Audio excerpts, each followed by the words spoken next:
Hello, everybody, and thank you so much for joining our Act for One Life reading of Hocus Pocus tonight and helping us raise awareness for cancer and terminal illness research and relative organizations. My name is Morgan Toll, and I'm an actor, voice actor, and author. And whether this is your first time joining us or your third time, we are so thrilled to have you on this mission of change. I created Act for One Life in the middle of the pandemic as a way for actors to continue working on their passion while we got the chance to start talking about ways to help those who need us most. So it means so much that you are here. And today we will be reading the original script of Hocus Pocus before it was brought to the screen, which I think is especially fun because we get to see the growth in the story and how much things changed before we, as an audience, got to see it come to life. Again, we are doing this to bring awareness to cancer and terminal illness research and organizations. In just a moment, you will see a link down at the description of our YouTube. And if you click that link, you will see all of the organizations that we will be talking about today. I am now going to hand it over to Addison Grace, who's going to tell us a little bit about each of these organizations. Hi, everyone. So we have the American Lung Association, and they work to save lives by improving lung health and preventing lung disease through education, advocacy, and research. Lung cancer is the second leading cancer in America with a 5-year survival rate of only 16%. They are focused on defeating lung cancer, creating a tobacco-free future and clean air for all, and improving the quality of life with those with lung disease and their families. St. Jude. St. Jude has pushed the overall survival rate from 20% to more than 80% since it opened more than 50 years ago. St. Jude's mission is to advance cures and means of prevention for pediatric catastrophic diseases through research and treatment. St. Jude also has 78 inpatient beds and treats upwards to 260 patients each day from all over the globe. They give free treatment to those children so parents don't have to worry about affording to pay for their children's health care. Cancer Research Institute. The mission of the Cancer Research Institute is to save more lives by fueling the discovery and development of powerful immunotherapies for all types of cancers. Their hope is to create a cancer-free future.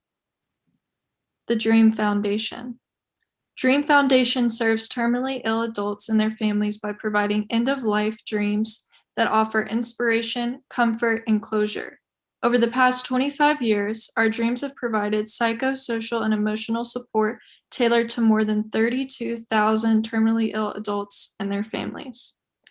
Those are all those charities, and we're so thrilled to be supporting all of them.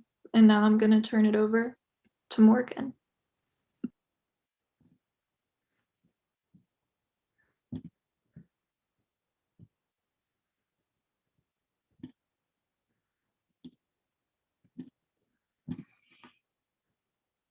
Thank you so much, Addison. Our hope is really just to make sure that with a simple click of a button, you'll be able to learn more about each organization or donate if you feel inspired to. Even if you're unable to donate to one of the charities, there are so many ways you can help. Just by learning about these awesome causes creates more awareness than we had yesterday, and that's huge. Now I will turn it over to a video we received from actor-singer James Marsters, known for his role of Spike on the popular television show Buffy the Vampire Slayer, and most recently his appearances on the Marvel television show The Runaways.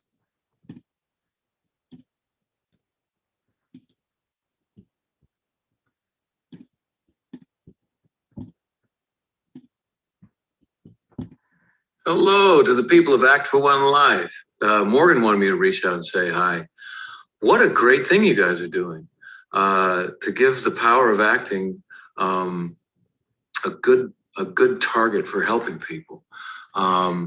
It's taken me a while, but in my midlife, I have discovered, big surprise to me, that things don't make me happy. Acquisition of stuff doesn't really do it for me. Anything that I can touch or smell or taste it gives me pleasure, but that's fleeting.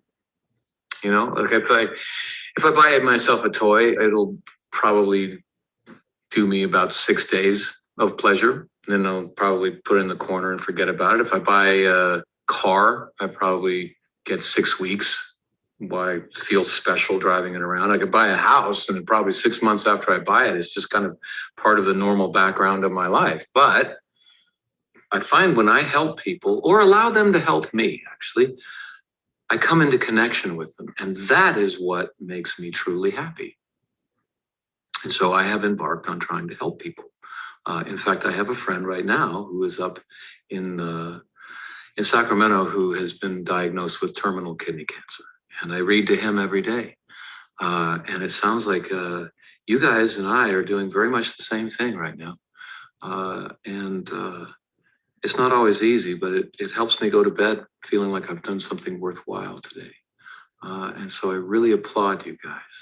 Acting is a wonderful, brave, vulnerable thing to do.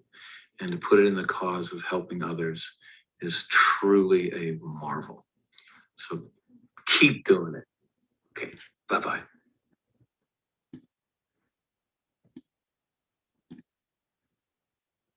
We thank James so much for that video. It really means truly so much just to have the support along this journey of trying to help those in need, while also getting to have fun and entertain people with the things that we love most. So thank you again. I would like to now give the floor to our actors and let them introduce themselves.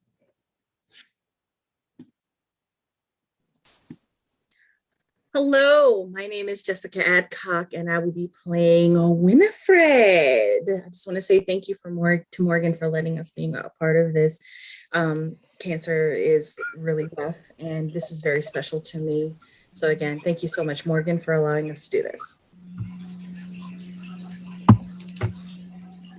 Hi, I'm Annie, and I'm playing Sarah. And thank you so much, Morgan. This is such an important thing for us to be doing, and I'm so glad I get to be a part of it.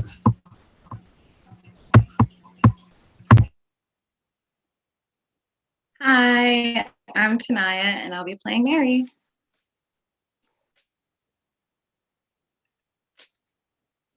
Hi, I'm Jessie Holcomb, and I will be playing Thackeray Binks. I'm based in Los Angeles, and you can see me this week on the latest episode of Liza Koshy's comedy Liza on Demand on YouTube. And I'm also just really thrilled to be a part of this. Thank you so much for organizing it, Morgan. Hi, my name is Leslie Frey. I'm a voiceover artist and also stage and film actor who worked in New York City for a number of years. I'm new to the Boston market, and I'm here today to be your narrator. Hi, I'm Bailey Crisp. I'm an actress from Central Virginia, and today I'll be playing Danny. I'm very happy to be doing another reading with Act for One Life. It's always a blessing to be able to continue performing, and not only that, to be supporting such good charities and good causes.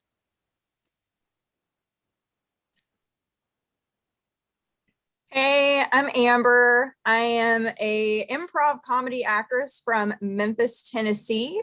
You can catch me performing with Bluff City Liars and with the LA Comedy Connection. I'm also a professional tap dancer. I am super excited. This is one of my favorite movies of all time. So thank you guys for tuning in and seeing us do something so fun.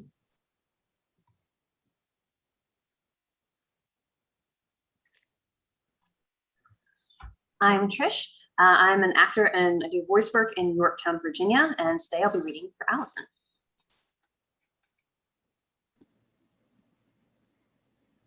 Hi, my name is Megan Chocolates, and I'm an actor in New York City. And today I'm going to be playing Alan and Jay. And again, my name is Morgan Toll, and I'll be reading for the role of Ernie.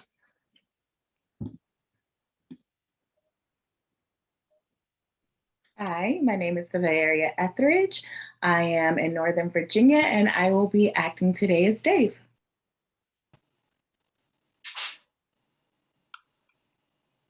Hi, my name is Melissa Jennifer Gonzalez. I am a New York City-based singer-actor. This is my first reading with Act for One Life, and I will be playing Jenny.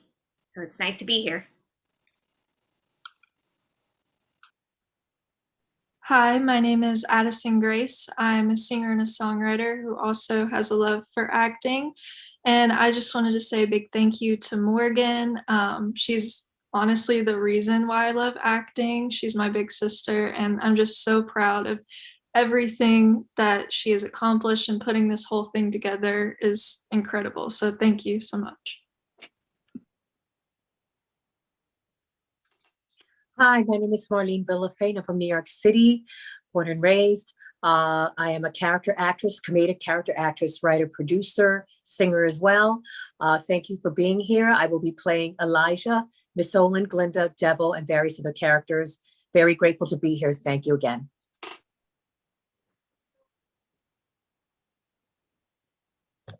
Hi, I'm Salva Graham. I'm 10 years old and I'm in Scotland. I'm an actress. I'm playing Zombie Ked 1, Ked, Neil Diamond, and Billy. Thank you, Morgan.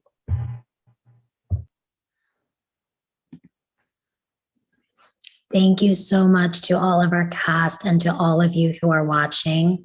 We will now begin our amazing reading of Hocus Pocus. I'll give it over to Leslie now.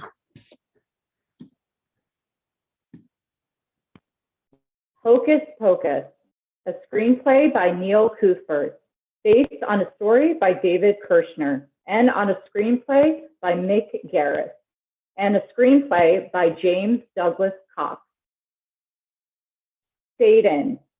Exterior Salem Village, establishing night. The camera looks down on the village, nestled in the valley below. Simple wood-framed houses, smoking chimneys, lighted windows. The night is chilly, thick, spooky. The dogs of the village are heard barking and howling, upset by something they understand, even if we don't. Letters read, Salem, Massachusetts, 1692. Under a full moon, a spooky-looking high eaves little house glowers down at the village from the top of a hill. Smoke rises out of its chimney, twisting and turning in a very unnatural fashion. This is no ordinary smoke, and this is no ordinary house. The camera finds something moving through the bushes just below the house and follows the source of the motion. Suddenly, the shivering bushes part and two heads appear. They belong to a pair of local farm children, Zachary and Elijah Binks. Zachary, 13, is the older. Elijah, his brother, is 10. Both wear homespun, simple clothing. They peer up at the house, frightened. They conjure. Look. He points to the chimney smoke in which the shapes of little demons and beasts can be seen forming and unforming in the vapors. Elijah is really scared. Zachary starts crawling toward the house. Zachary! But he follows him. Camera follows the two children as they crawl through the bramble-filled yard toward the lighted windows of the spooky-looking house. They reach the window and peer in. Their POV. The main room of the house is lit only by the fire in the broad hearth and the candles placed in a circle around the room.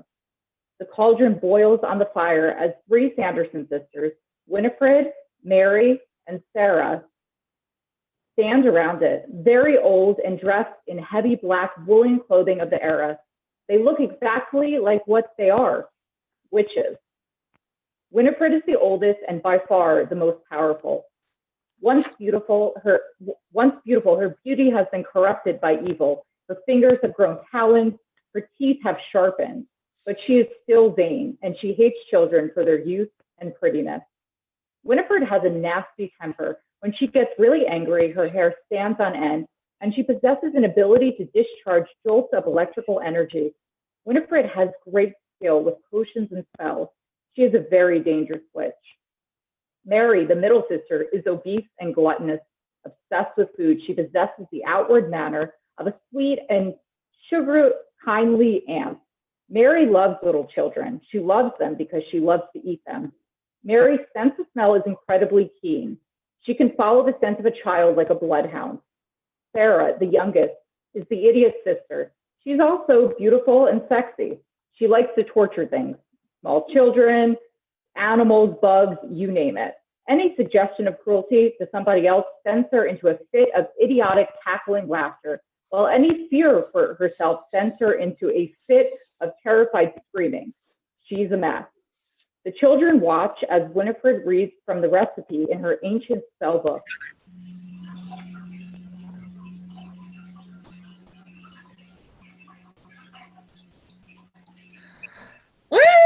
Oil and a dead man's toe.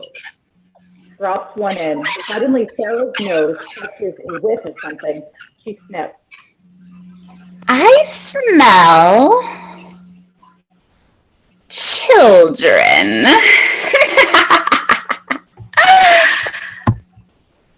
Zachary and Elijah duck for cover as Sarah, Winifred, and Mary step up to the window and gaze out.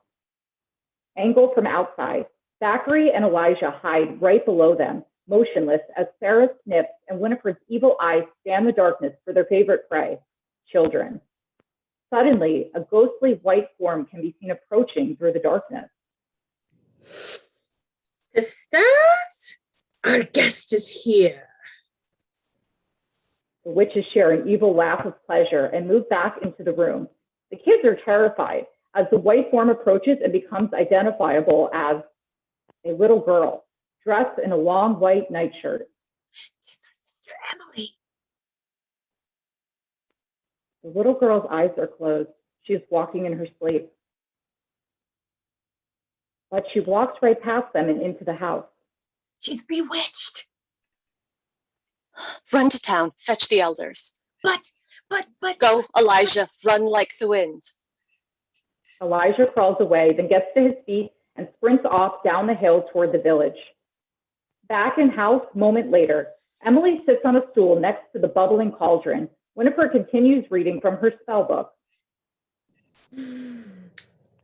Finally, wind, 'tis nearly done, and a bit of thy own tongue. Close up on Winifred as she bites her own tongue, then spits into the cauldron. Close up on cauldron as it bubbles up, changing to a dark, sickly purple color and giving off a menacing curl of vapor. 'Tis ready for tasting. Mary is about to take a taste, but Winifred gives her a painful backhand, knocking her away from it. She dips a spoon into the potion, then holds the steaming spoon out to Emily. One drop of this, and her life will be mine. The witches cackle. The entranced little girl opens her mouth wide as Winifred comes in with the spoon. But suddenly the door to the house flies open and Zachary races in. A boy! Zachary flings a stool at Winifred. She sees fear, flicking the contents of the spoon on Mary, whom it sizzles. Zachary grabs a long iron pot hook off the wall. He swings it at the witches, who recoil from him. Winifred snatches up her spellbook and holds it protectively. Get him, you fools! Get him, you fool. Mary shoves Sarah at Zachary, and Zachary gives her a good bop on the head. As Winifred, getting furious, starts gathering power for a major electrical discharge, Zachary hooks the edge of the cauldron with the pot hook and dumps it over. The bubbling goo spills all over the dirt floor. On Winifred, as she shrieks in rage at the sight of her ruined potion, her hair is now standing out straight in the air. Zachary bolts for the door, but Winifred nails him with a massive jolt of electricity, and he goes down. Zachary's POV from floor, moment later, as he comes to and sees the witch's 3 ugly faces staring down at him. Back to scene. Zachary tries to struggle, but they've tied him up. See how bravely he struggles? They cackle. Sisters, what shall we do with him? Roast him with potatoes. Put hornets in his ears. No, he's such a brave little boy. His punishment must be more intuitive. Let's find something in my book. She pets the book. The book! The book! Sarah and Mary cackle with glee as Winifred lovingly opens and peruses her spell book. Let me see. Warts, itching, crypt death? Crypt death. I have it. His punishment will not be to die, but to live forever. As what, Winnie? Twist the bones and bend the back. Trim him of his baby fat.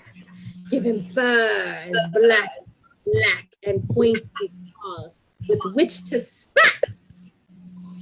Winifred hisses at him. Zachary's POV of witches drops to the floor. The witches poke cruelly at camera with their broomsticks. The door flies open. Torchlight fills the house. Exterior, Salem Village, night. The witches are set to be hanged over a pyre. Emily and Elijah stand with their father. Confess your crimes. Where be the boy? Thackeray Binks. We are innocent. Victims we are! Let this madness stop! No last meal! Silence, hag! The boy! Mortal ignorant fools, hang us, burn us, what ye will, but our spirits abide in this hill. That one hallowed eve, when the moon is round, a virgin will summon us from the ground. The townspeople toss torches to pyre. Flames leap at the ever-lapping witches. We will be back. You will have not seen the last of us. Salem Village, may ye children well. Mind ye children. Camera pans up to and holds onto the full moon as the witches shriek with laughter. But their shrieking is suddenly cut short as we hear the planks tumble to the ground. Nearby, something small and sad watches from the bushes. Watery marble eyes blink slowly. When they open, they're looking up at interior high school classroom day. Among the students in the classroom are Allison Williamson, 15, prettiest girl in town, and Ben and Alan, 14, town's geeky outcast. A witch-like face. Can anyone explain for us how the cultural significance of Halloween in our own local history might perhaps share some common ground? A tarantula secretly crawls among the feet of the students. It crawls towards Allison's feet. Ben knows about it, so Alan diverts the class. Yes, Mr. Schnapsnick? Thank you. Halloween, or more properly, All Hallows Eve in medieval times, was a holy evening. It took place on October 31st, the eve of All Saints' Day, when the souls of the dead rose and walked the earth again. Which is exactly what Salem's own most diabolical ancestors vowed to do on this very night. The Sanderson sisters, before being hanged by a town full of the most righteous, and if you ask me, most improperly dumped on witch hunters, swore they'd come back to avenge themselves on Salem's children. That would be us. There are those, to this day, Mr. Corwin and myself included, who believe that every Halloween night, a black cat still guards the old Sanderson house, warning off any who might bring the witches back from the grave. A tarantula is on Allison's feet. She flips it away. It lands on its back, legs wriggling, exposing its electronic innards. The bell rings. The class exits. Allison glares at Ben. He shrugs, points to Max. She looks at him. He smiles, gratefully. But shaking her head, she leaves. Max's crest falls. Exterior, high school, locker row, day. Ben and Alan's lockers are altars the superstitious protected. Max collects his stuff from his locker nearby. He can't stop staring at Allison down the hall. Ben consults his locker Rolodex. Williamson Allison, 15, birthday June 20th, 1976, freshman, A student. Took over finest babe throne from Christy Kilpinger upon arrival. Family assets exceed 7 digits. Lives 397 Chestnut Street. Social calendar, full to the 12th of never. Put her from me mind, lad. She's way out of your league. Yeah, now that you guys made me look like such an idiot. You should thank us for breaking the ice for you. With an RC tarantula? Now she thinks I'm a geek. No, now she thinks you're a clever geek. Big difference. Don't do me any more favors, okay? I can break my own ice. Max starts after Allison, turns back, heads out of the school past Ben and Alan. Good call, Max. It's Friday the 13th, Halloween, and a full moon all at once. Unluckiest day of the current millennium. Prediction. Predict on? Our young apprentice shall crash and burn. Agreement. The night grows near. We must prepare. Prepare on. They finger garlic butter on their faces as war paint. They head off, parting, gagging students in the hallway like corpses. Interior, Salem Mall, Banks of Salem, 8 p.m. day.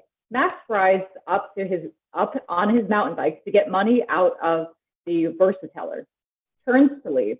Allison is there. He just stares and stares at her. Are you done? What? Sorry, I wasn't staring. That's not what I meant. But since you mentioned it, ever since you started at Cromwell High, you've been staring at me. Is there something wrong with you? What? No, I mean, no. I guess I can't help myself. Oh, you're just immature. I should have guessed with the spider in social studies. I didn't do that. Ben Corwin did. He was trying to break the ice for me. Break what ice? The ice. With you. For what? Well, to meet you, of course. For what? Well, I don't know. Then why do you have them do it? I didn't. They did it on their own. What's your name? Max. Well, Max, you should tell them to stop doing things for you. They're making you look like a jerk. Bye. Exterior, Salem Street. Max rides out of the mall under an anvil of teenage angst, looking back at Allison getting into her mom's car. Wham! He runs into Jay and Ernie, 17, town jerks, on their motocross bikes. Their bags of Halloween prank supplies scatter. Oh, man. Jay, Ernie, man, I'm sorry. Ernie yanks Max off his bike, sticks his head in Max's face. The word ICE exclamation point is shaved into his short hair. Hey, you read it? My name's Ice, cold-hearted like a cube. Get it? Huh? Ice. Get it? Yeah, I get it. I'm sorry. No, you ain't butt shine. Don't move, new boy. Come on, pick it up for the whole town knows all you did, the stuff tonight, tomorrow after it's all done. Too many words. What? Pick up the stuff, brain dead. Jay hurries. Ernie grabs Max. You're dead, Maxi Pad. Whoa, cool crotch trainers. Let me check them out. What? My shoes?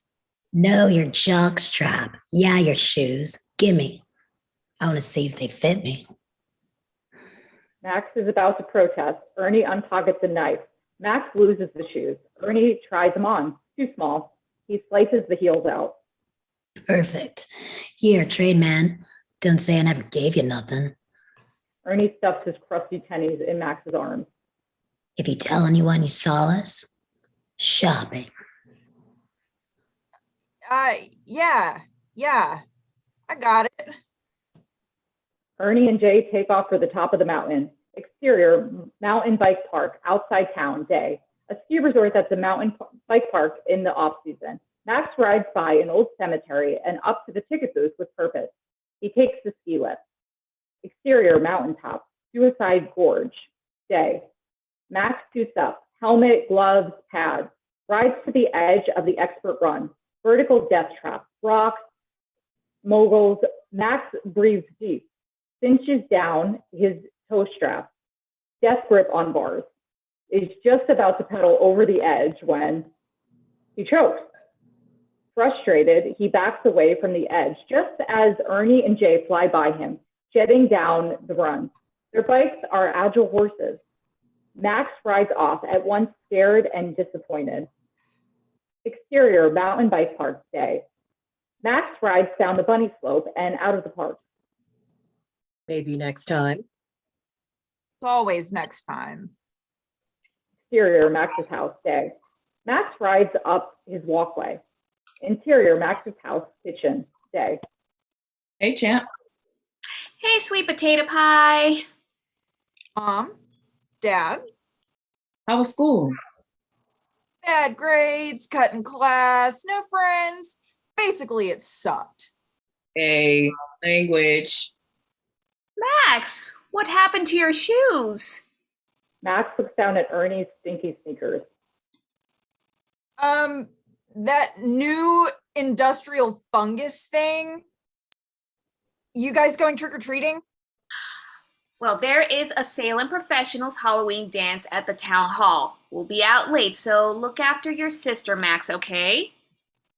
What if I've got a date? I mean, I don't, but if I did. Then we'd cross that bridge if we came to it. She's your responsibility for the night, Max. Understand? Yeah, I think it stinks, but I understand. We all have our crosses to bear, Max. You should be thankful you have a sister to share the best things in life with. You'd feel pretty bad if you didn't.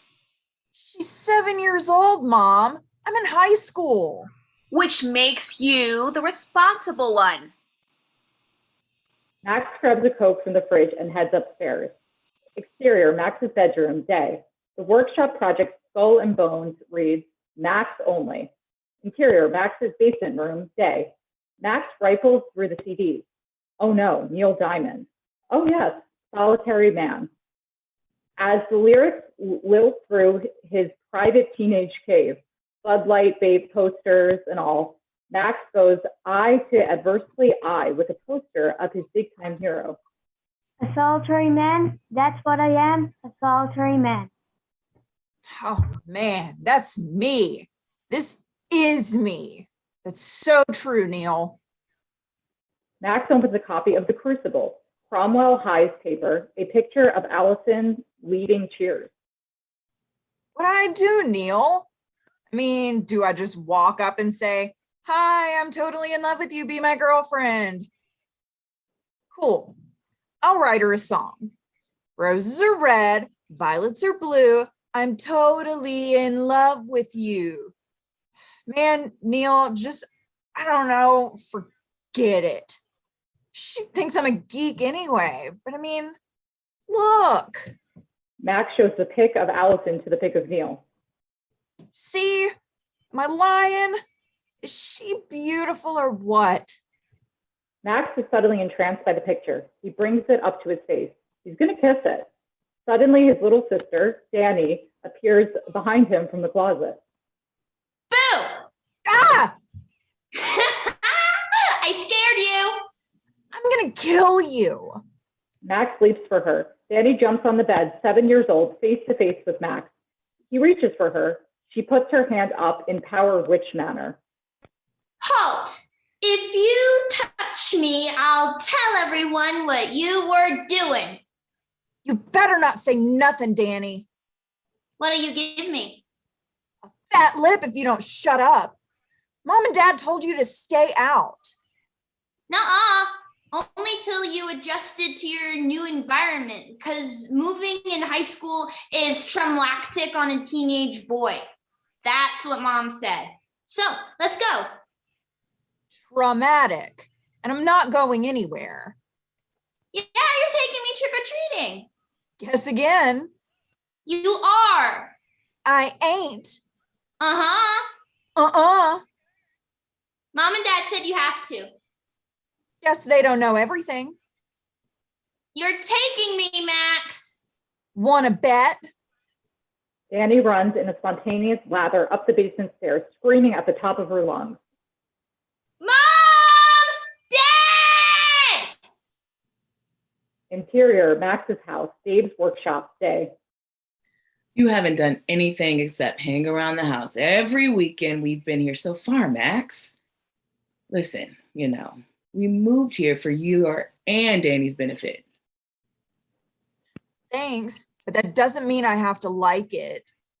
No, I guess not. But life wouldn't be so miserable if you tried to. Who said I was miserable? Dave just looks at him.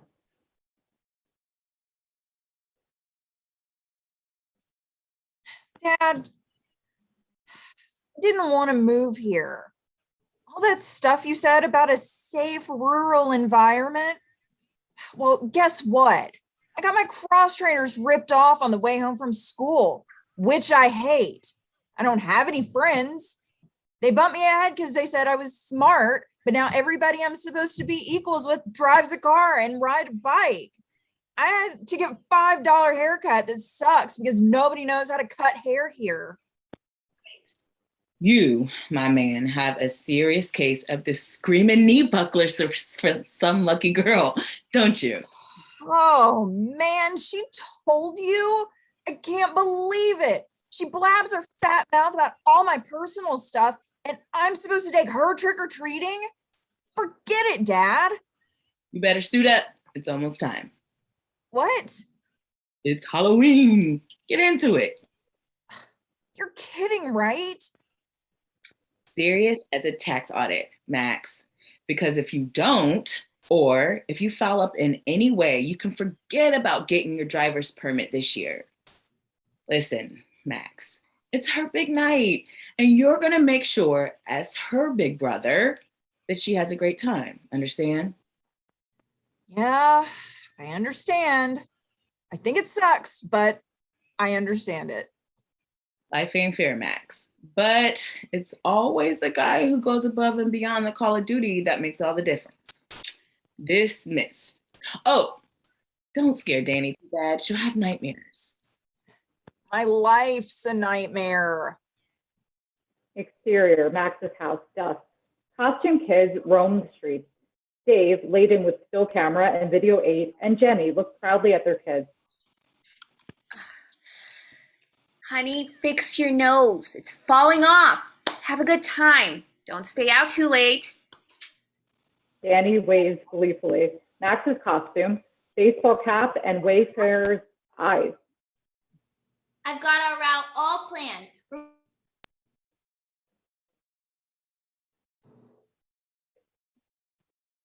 Max puts on his sunglasses. I'm a dope dealer. Unacceptable. No. I'm Christian Slater. Dave and Jenny walk over to the kids. Well, what are you supposed to be anyway? Max puts on a baseball cap. I'm a baseball player. Let's go. Oh, take your mitt. Don't push me, Danny. Danny looks hurt. Max and Danny walk away. Kids, wait up. He's got the cameras. Pump it. Max and Danny bolt away under a full moon. Below it, on a nearby hill, the Sanderson house. Exterior neighborhoods, various shots, evening. A skeleton sits up and waves. Killer front lawn diorama. Halloween's big in Salem. Max and Danny come down the street. Max is praying he won't be noticed. If you'd worn a real costume, nobody'd know who you were. Just hurry up. Exterior house, evening. Danny rings the doorbell. The devil answers. Red light and goofy smoke issues out. Max yawns. Danny freaks, ducks behind him. Save yourselves. Abandon all hope, ye who ring my bell. Boy, tremendous reaction. Trick or treat. Well, well, what have we here? A little witch and a kid wearing sunglasses. I'm a rap star. Exterior neighborhood, various houses, night. Max drags along as Danny runs from house to house. At various doors, Max explains. I'm a blind center fielder. I'm a dysfunctional teenage zombie. I'm an illegal alien from Lapland. I'm an illegal alien. I'm an alien. I'm Jack Nicholson's son. I'm the ghosted James Dean. I'm a Ray-Ban factory test pilot. I'm Ray Charles' backup singer. I'm her brother. Exterior neighborhood street, night. Danny struggles under the weight of her haul. Max is bored. Mine's too heavy. Carry it for me, Max. Your night, your candy, you carry it. Fine, I will. I liked you better when you were a kid. I liked me better when I didn't live here. Oh shit. Come on, we're done. There's more houses.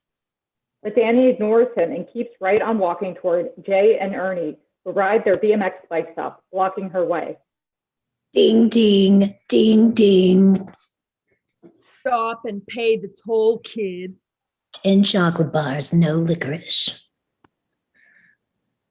Jump out your sack. We'll pick them. Drop dead, moron. Yo, twerp, how'd you like to be hung off that telephone pole? I'd like to see you try it, jerk, because my big brother's with me, and if you don't give me back my candy, I'm going to tell him to beat you up. Max! Max comes forward. Jay and Ernie bust up. What are you supposed to be anyway? A new kid on the block? Ernie and the other kids crack up. He's a little eager. Jay, Ernie, and the other boys howl with laughter. Max is mortified. Later. Wait a moment. Everybody pays a toll. Let me check out your swatch. Max hands a swatch to Ernie. What are you doing? Max, aren't those your cross trainers? Shut up, Danny. You can give him your stuff, but he ain't taking mine. Danny snatches her candy sack away from Ernie, ducks behind Max. Ernie chases her into Max's face. You want a death wish or what, Maxi Pad? Max hands Ernie his own sack. Here, Ernie, help yourself. My name's Ice, cold like a cube. Dumb like a brick. Max slaps a hand across her mouth. I'll just keep the bag. Sure, go ahead. I gotta get her home now, bedtime. Max leads Danny away. Halfway down the block, she bites his hand. Social misfits! Degenerates! Thieves! Danny struggles with her half ton of candy. At a cross street, Max turns back. What did you want me to do? There were 2 of them. You didn't have to roll over completely. I didn't want to take you trick-or-treating, but I did. And if I didn't give him my swatch, he would have just beat the crap out of both of us. I saved your butt. So just collect your candy and shut the hell up, Danny. I'm telling Mom and Dad that you ruined my Halloween. Go ahead. See if I care. You don't care about anything anymore. I got nothing to care about. Danny sits on the curb, bawling. Max sits with her. Sorry.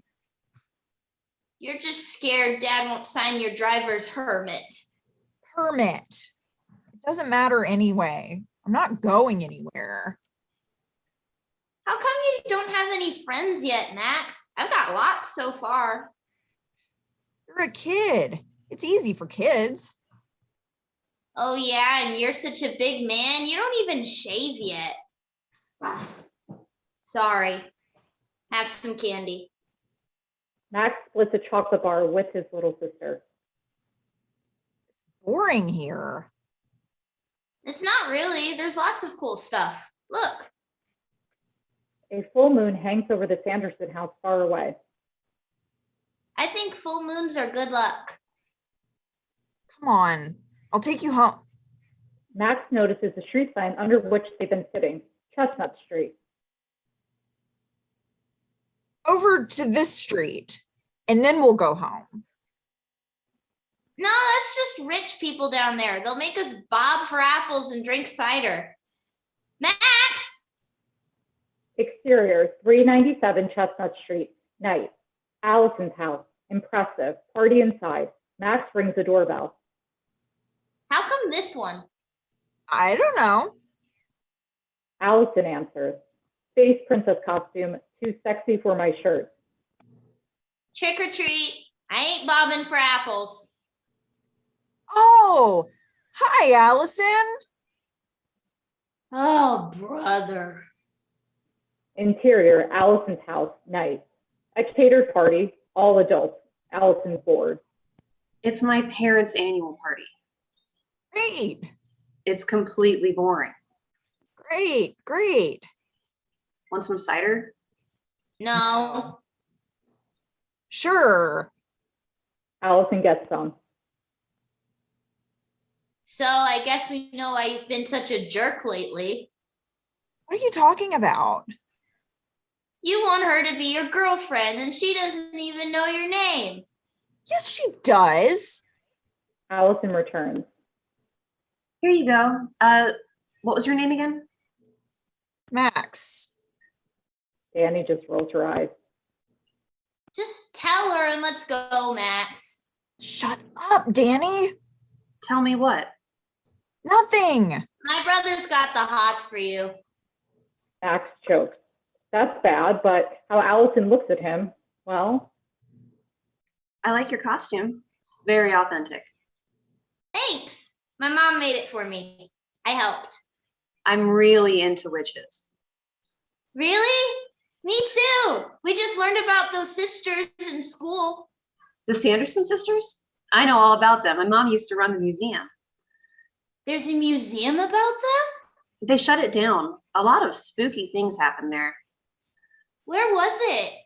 At their house. I think they were wrong to close it. It's a piece of history. Danny's suddenly best friends with Allison. Neat. I'm really into witches too.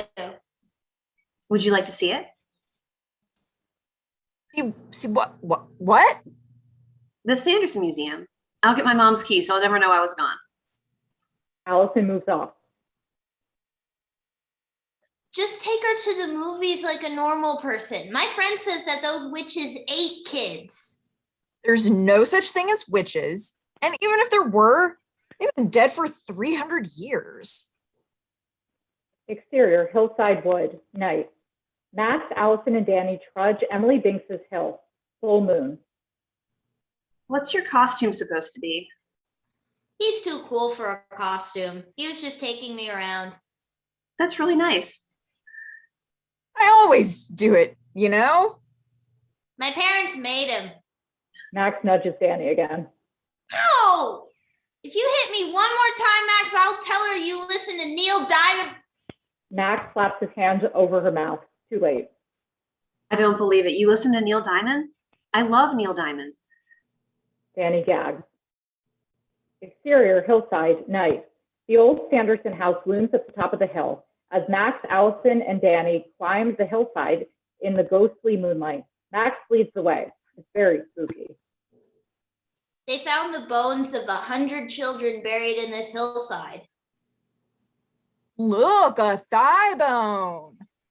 He tosses it at them. Danny and Allison squeal. Ah! Oh, it's a stick. I hate him. Exterior, Sanderson house, night. Sign. The Sanderson house, circa 1642. Home of Winifred, Sarah, and Mary Sanderson, hanged as witches. Halloween night, 1692. 12 to 5, Monday to Saturday. Donation, $3. The sign is rotting. The place is overgrown. A newer sign has been nailed over the old. Closed. No trespassing. Dark clouds cross the moon. The witch's ashes are supposed to be buried under the house. The Sanderson sisters were just misunderstood eccentrics, persecuted by ignorant people in an ignorant time. Yeah. Geez, Danny. Something bolts by Max's feet.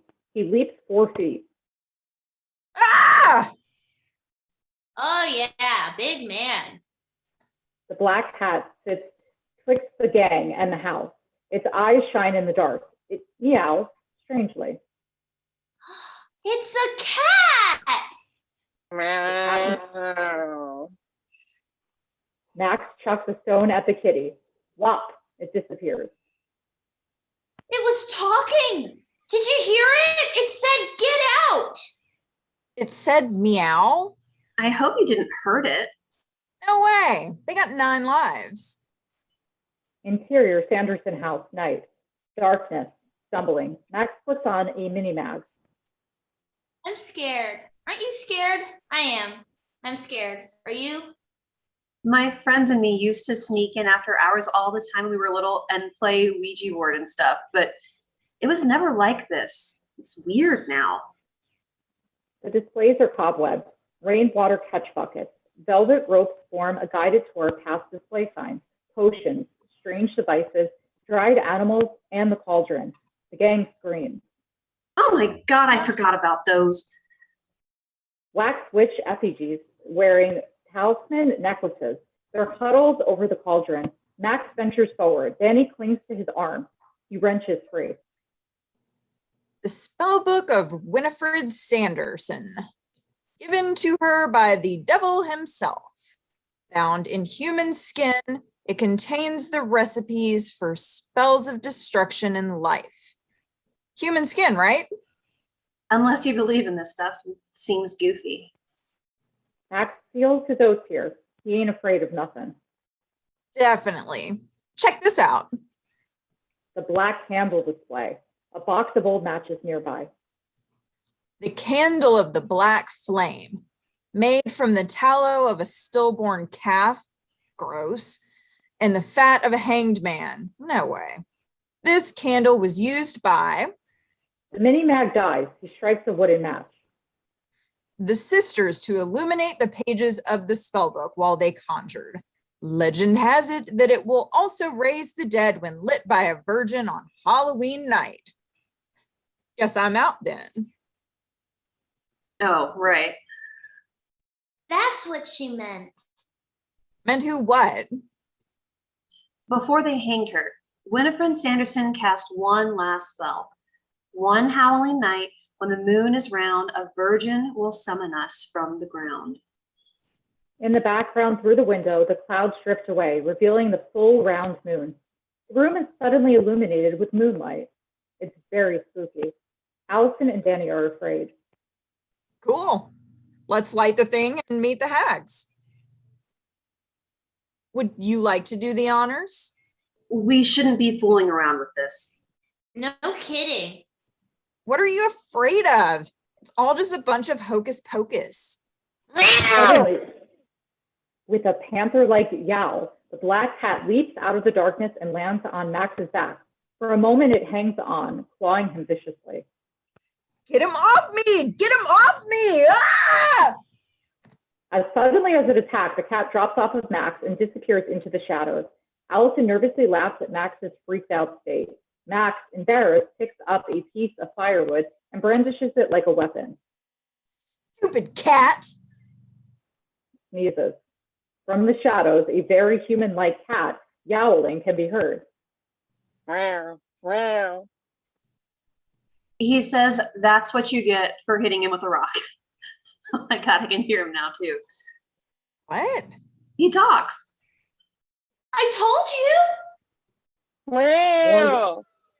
More yowling from the shadows. Meow. He says if we don't get out of here right now, we'll never get out. So why can't I hear him? Meow, meow, meow. Only those who believe in magic can hear him speak. You guys are overreacting. Let's get out of here. Great idea. They start for the window. Wait a second. Where's your candy? Who cares? Get it, Max. Let's go. No way. My dad will kill me if I bring her home with no candy. I'll never get my learner's permit. I knew that was the only reason you took me. Allison helps him look. The cat meows at them menacingly. Shut up. Sneezes. The room slips behind the clouds again, darkening the room. Max flicks his lighter lit. I can't see a thing. Let's just split. Max looks at the black flame candle. Without thinking, he lights it. Danny sees him. Max, no! The cat yowls in horror, but it's too late. Close up on candle as Max's lighter ignites the flame, but instead of giving off light, the flames literally suck in light around it, like a black hole. On Max's reaction as he realizes he's just made the blunder of his life. Uh-oh. But it's too late. With a sudden implosion/explosion, all the light in the room is sucked into the candle, while at the same time, a strange howling wind emanates out of the flame and blows around the room. Hellish laughter and screaming are heard as the wind gusts, blowing around dust and objects. Oh no. Exterior, underneath Sanderson House, night.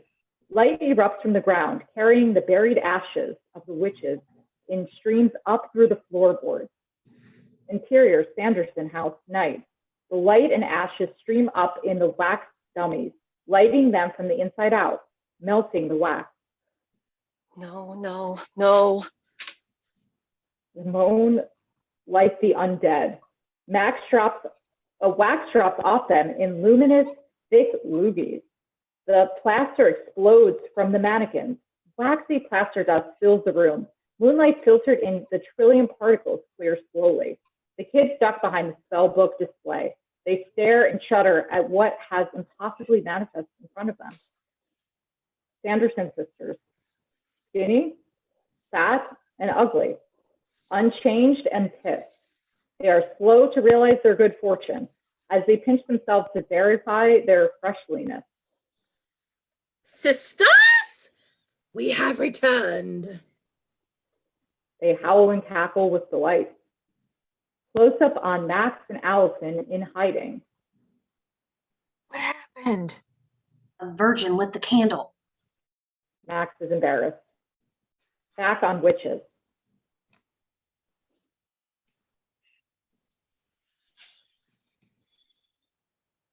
But who brought us back? The witches scan the room and see the three witch effigies. Winifred approaches them. Sisters? She puts her hand on one and it falls over. Winifred examines them, puzzled. Suddenly, Sarah's nose starts twitching. You not smell them, sisters? What? Children. Let's pluck their eyes out. Winifred whacks Mary with the back of her hand, sending her slamming into a rack of potions. Winifred turns on the charm. Come out, my dears. We will not harm you. We love children. Winifred suddenly flips over the table, revealing Danny, who is petrified. Dressed as a witch, she thinks fast and pretends to be one. Greetings, sisters. Greetings, little one. It was I who brought you back. I see. The three witches gather closely around her, pawing and poking with their sharp fingers. Such a pretty little girl. Pretty fingers. Pretty eyeballs. And she's so well fed. Tell me, my sweet, what is the date?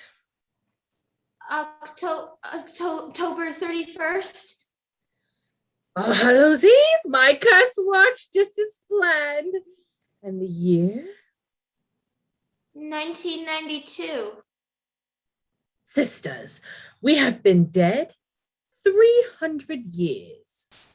How time flies. When you're dead.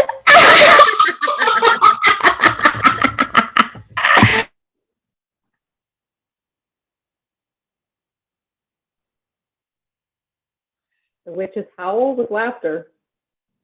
I guess I'll be going. Stay for supper. I'm not hungry. Though we are.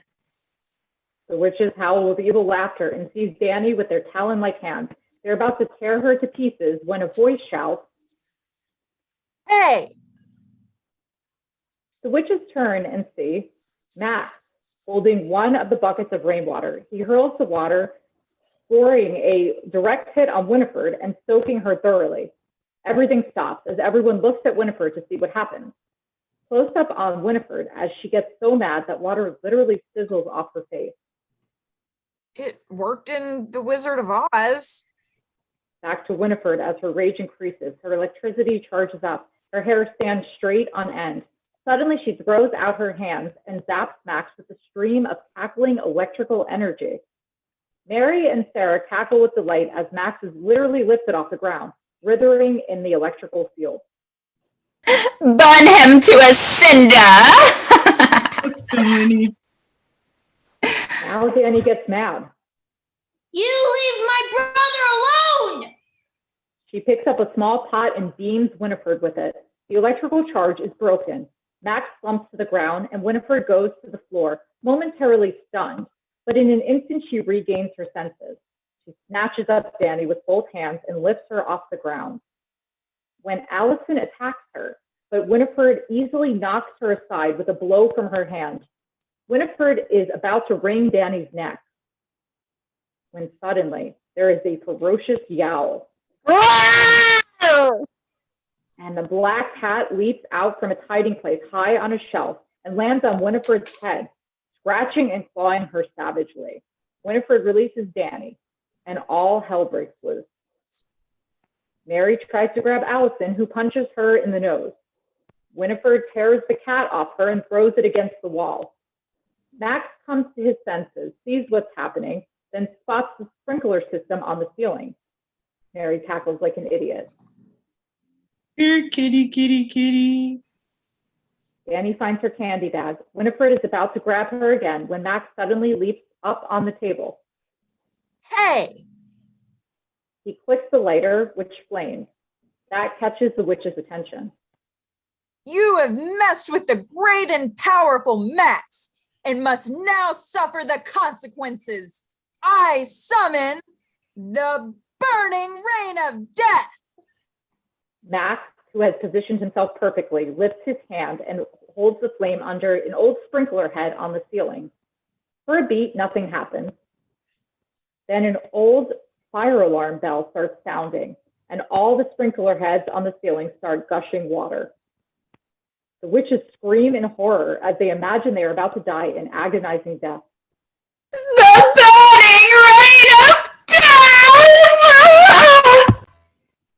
Screams while the kids scramble to escape. The black cat, who is of course Zachary Binks, leaps up onto Max's shoulder, heading his face right up to Max's. 300 years have turned Binks into a tough, very worldly cat. Get the spell book. Max instinctively reaches to pry the cat off. Binks bites his hand. Oh, God, you talk. I do lots of other things too. You listen to me, boy. Get that book or there'll be hell to pay. Max is paralyzed. Wop, wop. Couple quick paw shots cross Max's cheeks. Hurry! Max grabs the spell book. He runs out past the writhing witches. Binks scrambles after them. Hey, heal! Heal!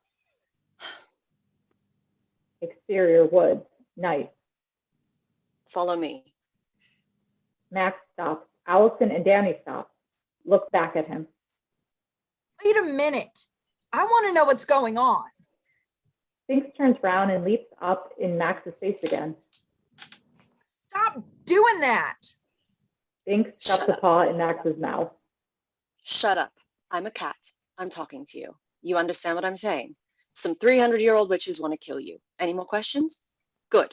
More later. Right now, who's in charge? We are. Fine boy. This way. Binks dashes away. Danny follows, Allison next. She leaves Max with a sudden disapproving look. Back on house, same time. The witches, still screaming in an imagined agony, are getting soaked. Close up on Winifred, as she realizes the water streaming into her mouth, and she tastes it and begins to realize.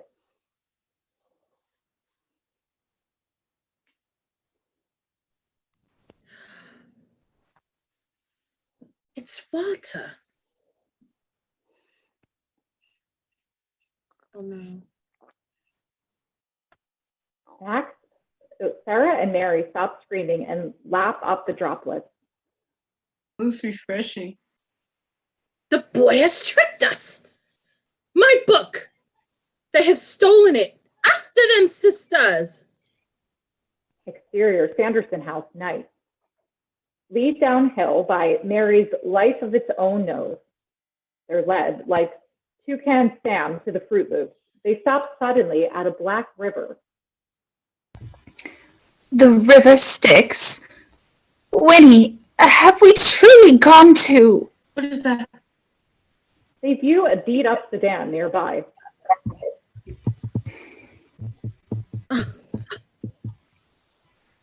Tis the most strange vessel. A vessel for fording this river. So clever, sister. Mayhaps 'tis not too deep? Winifred shoves Sarah onto the asphalt. Sister, I can't swim! Sarah stumbles onto the road and stands there drowning in oxygen. Just from a stone. It's a road. It's like a bone to scratch. Little road to skip your toad. Wonk! Huge headlights cut out of the darkness. They barrel straight for Sarah and Mary. The witches scream. Dragon! They leap for the bushes and hide there, watching as a fire truck speeds by, sirens blaring. It stops at the Sanderson house. Witch hunters! Exterior, field, outside graveyard, night. Binks leads the way. Danny, Allison, and Max hurry after him. They approach the gates of the Salem County Cemetery. This is a graveyard. Brilliant. Someone told you. Are you taking us in here? Just do what he says, Max. Really? You got us into this anyway. Me? You're the one that wanted to go up there. I didn't like the candle. Kids, knock that stuff off or I'll turn this car right around now. Binks squeezes through the iron gate. The gang follows. Step lively. 'Tis hallowed ground. The vile witches cannot set foot upon it. Exterior, Sanderson house, night. The firemen kill the sprinklers and head for the truck. Kids again. Man, I hate Halloween. Fire truck rumbles away as the witches emerge from the bushes. The crimson vessel of witch hunters, sister. Did you see the tools of torture? A witch is blinded first, then crushed beneath the rollers, then hanged by the nooses and tortured with the axe of confessions. 'Tis a different world. Hurry, we must get back the book. Mary snatches a burly wood beetle off the house. She eats it. What book, sister? My spell book. Why, sister? Pray tell. I needed to perform a spell. What spell, sister? Sisters, consider thy arms. They do. Winifred digs a finger into hers. She gets whacked. Sarah gets whacked. Mary hurts herself. Oh, arena flesh, sister. 'Tis only the girth which slows thy fate. But I don't want to be a dummy, Winnie. Little help for that, sister. I fear the hourglass is pouring. See to how we move about now. We do not walk as flesh, we float as spirit, neither alive nor dead. We must get the spell book and conjure for our lives this night. Come, the hours are numbered. Winifred spins grandly, her witch togs twirling. Head for the house. The dunces follow. And we are dead by dawn. Interior Salem County Cemetery, night. The kids follow Binks through a graveyard, past tombstones. A skeleton wielding a scythe appears from nowhere. They scream. Just a sculpted grave marker. Binks leaps to stop it.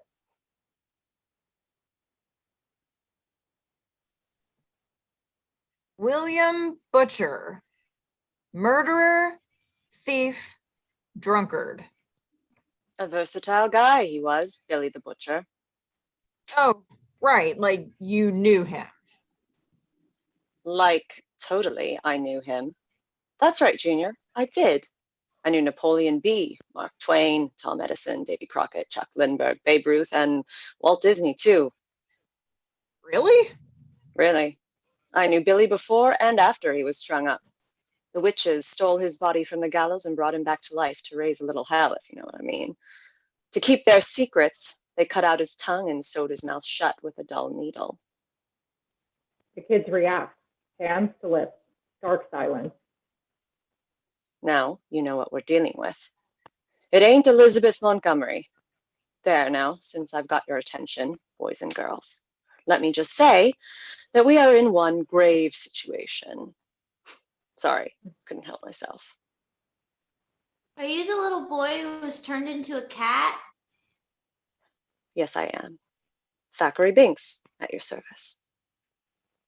Interior Sanderson House, night. The place is wrecked. Winifred whistles. A classic twig broom flies to her. Sarah whistles. A modern type nylon bristle angle broom skitters over to her. Note, when she flies them, her broom is always out of alignment. She flies at an angle. Mary whistles. A 30-year-old chrome-railed Electrolux vacuum chugs out of the closet to her and unceremoniously slaps her in the forehead with its chrome handle. With an impressive flurry of cape, Winifred bounced her broom. To the sky! Exterior sky above Salem, witches airborne, night. The witches fly across the full moon. They consider Salem village far below. The city lights seem like fires. Salem village is a changed world. Many witches burn in regular now. Back at graveyard, a few moments later, Danny and Allison listen intently as Binks tells his tale.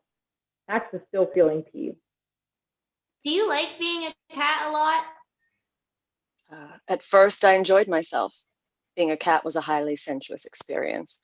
I slept all day, prowled all night. My family took me in. I slept by the fire and everybody petted me. But then the years started to pass.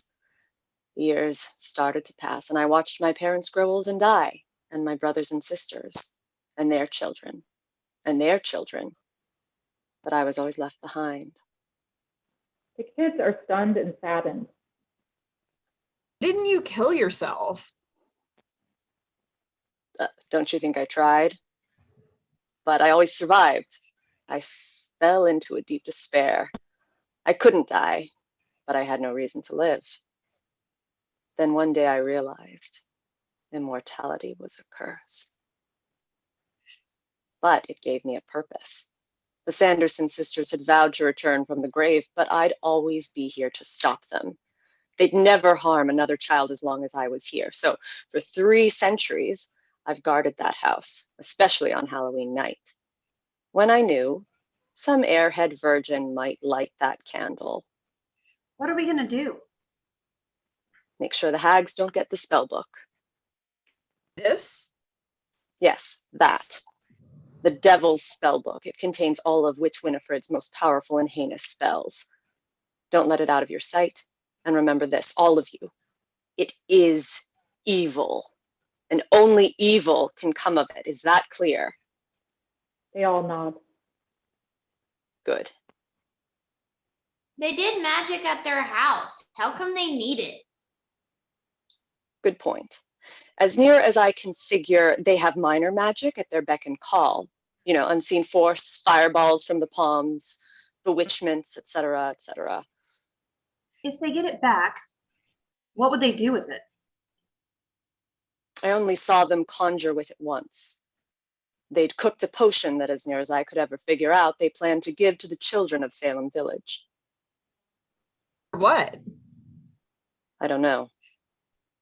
Well, we're just talking about 3 old ladies versus the 20th century, right? I mean, how bad could it be? Suddenly, an electric cord drops, dangles from the sky in front of Max. Binks looks skyward. Bad. Book be mine. The spellbook leaps. Get it! Max intercepts. Allison and Danny take cover, hide their eyes. Binks leaps to the tombstone. This is hallowed ground. Whisk off, wretched hags. Zachary Binks, my, still alive? Till the end of eternity, if it means vexing the likes of you, vile wench. Enjoying your 9 million lives. That tricks a cord in Binks. He's a taut ball of fur. Catch the kitty, blind him with wire, skin him alive, set him afire. Children, give us a book and we'll be gone. No way, Fatso. Fatter still when I'm through with you. Mary dive bombs Danny. She flattens to the ground. The Electrolux zooms inches above. Enough! Give me the book or die. Land here and take it, evil sow.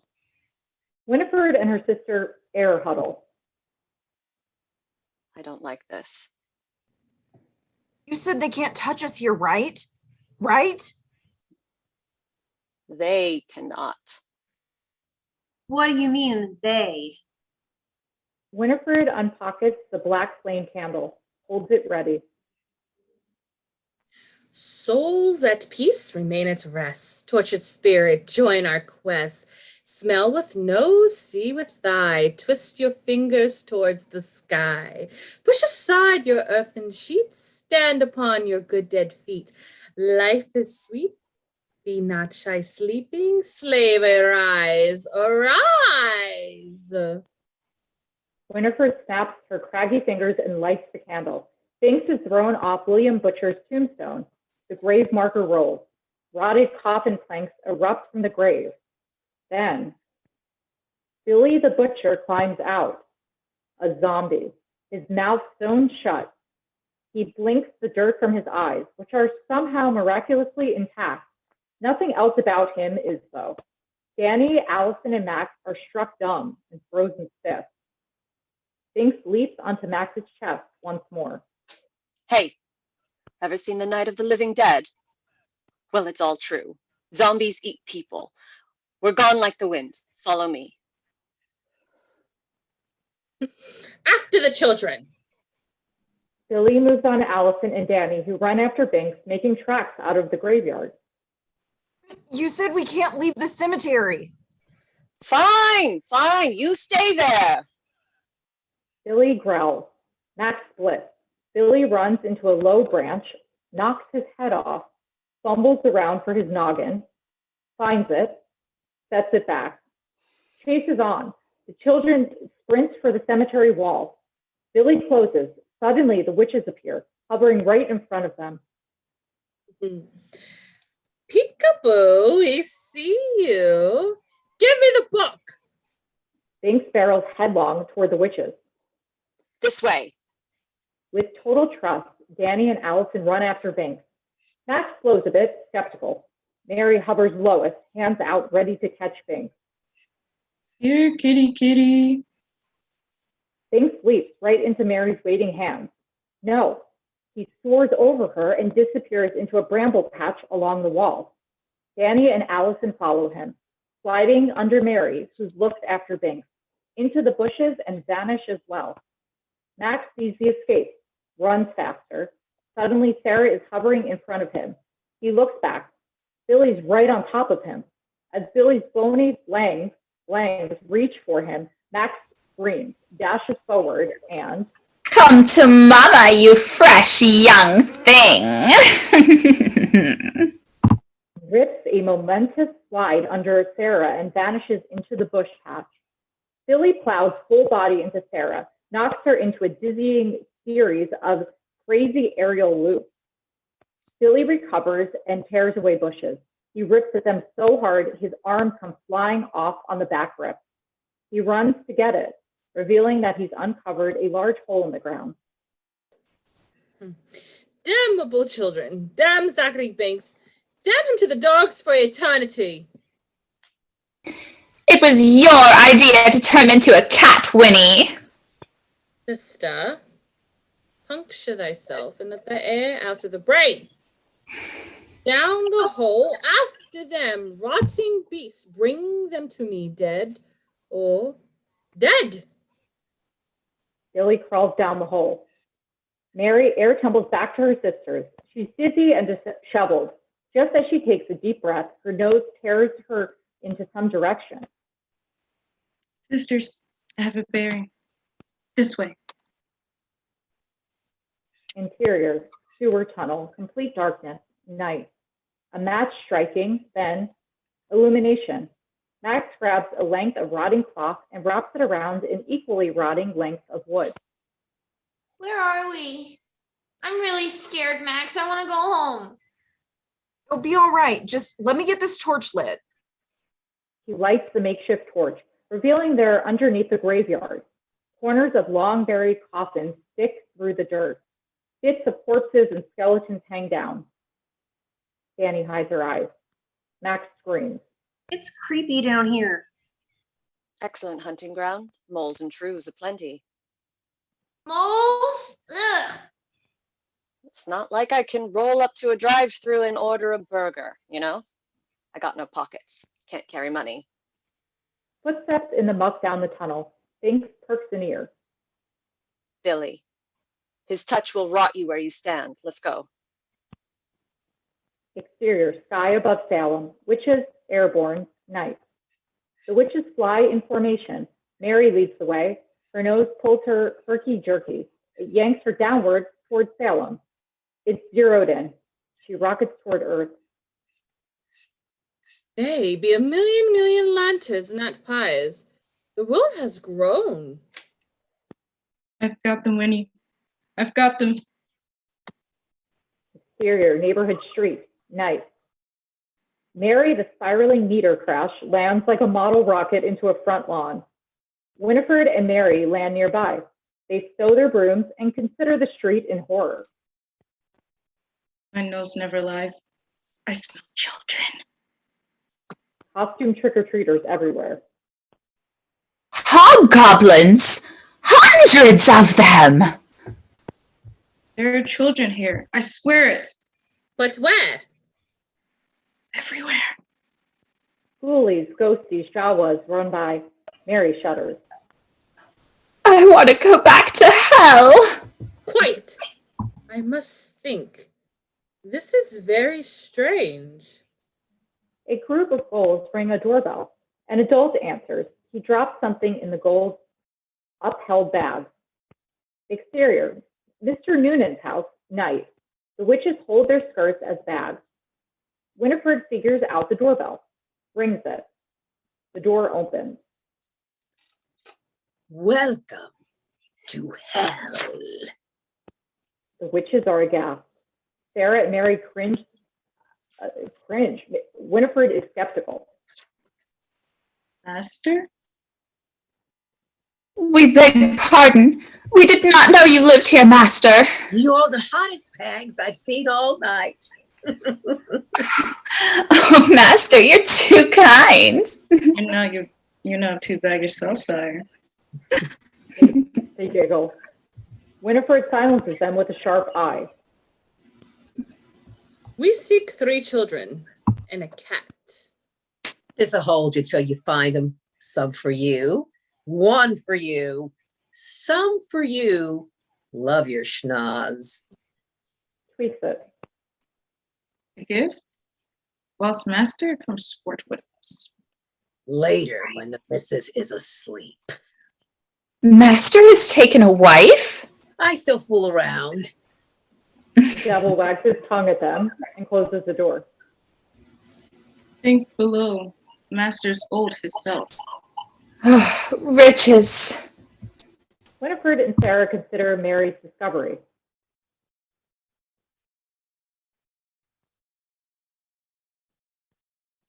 Look, 'tis the candy-covered finger of a man named Clark. Mary inhales it.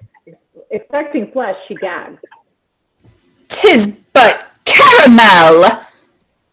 Why did master give us candy? Winifred clues in. A little zombie approaches. She whips the kid's mask off. Because he is not our master, and these are not hobgoblins. Hey, butthead, lay off my latex. I knew it. Sarah tries to grab the morsel. The kid blindsides her with his candy stick. Split. Freak! Winifred hauls her sisters by the ears as she floats to the sidewalk. All Hallows Eve night has become a frolic when everyone wears costumes and runs amok. See them collecting candies and treats. See how many children now in Salem Village. Sisters, we must brew up some spells at once. But your spell book, Winnie. I thought... Yes, we need the book. But this is too much to pass by. We can kill 2 crows with a single stone this night, don't you see? No. Winifred draws them painfully across the street to the brooms. They mount up. You will, sisters, you will. The book will wait while we gather children. If it's candy they desire, then candy we will give them freely. Winifred gets an itch. More wax. Time grows short. I fear the worst. Lead on, Sister Sarah, quickly, to the sweets. The witches take to the sky. Interior, sewer tunnel, night. Binks and the kids crawl through an offshoot pipe. Interior, Binks's dig, night. Emerging here in Binks's 300-year-old subterranean home. Fascinating. Everything's cat scale. The joint self-contained and harbors the treasures of 3 centuries. Thousands of books, home entertainment. The kids are in awe. Binks goes to the kitty kitchen, retrieves a can of food. Live here? Be it ever so humble. But how'd you get all this stuff down here? A couple of Brit friends of mine helped. Eddie and Winston, bulldogs, work like animals. Would you mind? I can do it, but it'll take me an hour. That's what I miss the most, you know. What? Thumbs. Danny opens the can. Binks munches. Let me just refuel and we're out of here. The kids watch Binks eat with a spoon. He looks up slowly. What? Sorry. What are we going to do? Got it. They want the book, right? So. Max drops the book on the floor, lights a match. Binks disinterestedly hops up on his little type, Arco Lounger. We just torch it. All watch as Max lays the flame to the book. The book blows the flame out with dust twixt its pages. 'Tis protected by magic. The book cannot be destroyed. Allison scoffs at Max's attempt. Max grows frustrated. You could have just told me that. No substitute for experience, Junior. Hey, kid, I'm sorry. It's just that I've been around the world more times than I can remember. Always a year at a time. Always making sure I was back here every Halloween to prevent all this, you know? So naturally, you sort of put a bug in my biscuit, you know? I just didn't want to see what happened to Emily occur again. Who was Emily? My little sister. After I disappeared, she was never the same. She died a year later. The kids are struck silent. We can't never really let him get the spell book then, huh? We need help. Who do you trust most in the world to believe you? Dad. A clamoring echoes in the entrance tunnel to Binks's home. It's Billy the Bonesman. Come on, we've got to move. All right, we're going to let the actors take a small intermission while we show you guys a short video about some of the causes that we are supporting today. Just a reminder, there is a link down below on our YouTube page that will send you to all of the different charities that you can just click on, learn more about, and donate if you wish. So I'm just going to put on that video and you guys can check it out.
She said, "Mom, when I grow up, I'm going to raise money for St. Jude."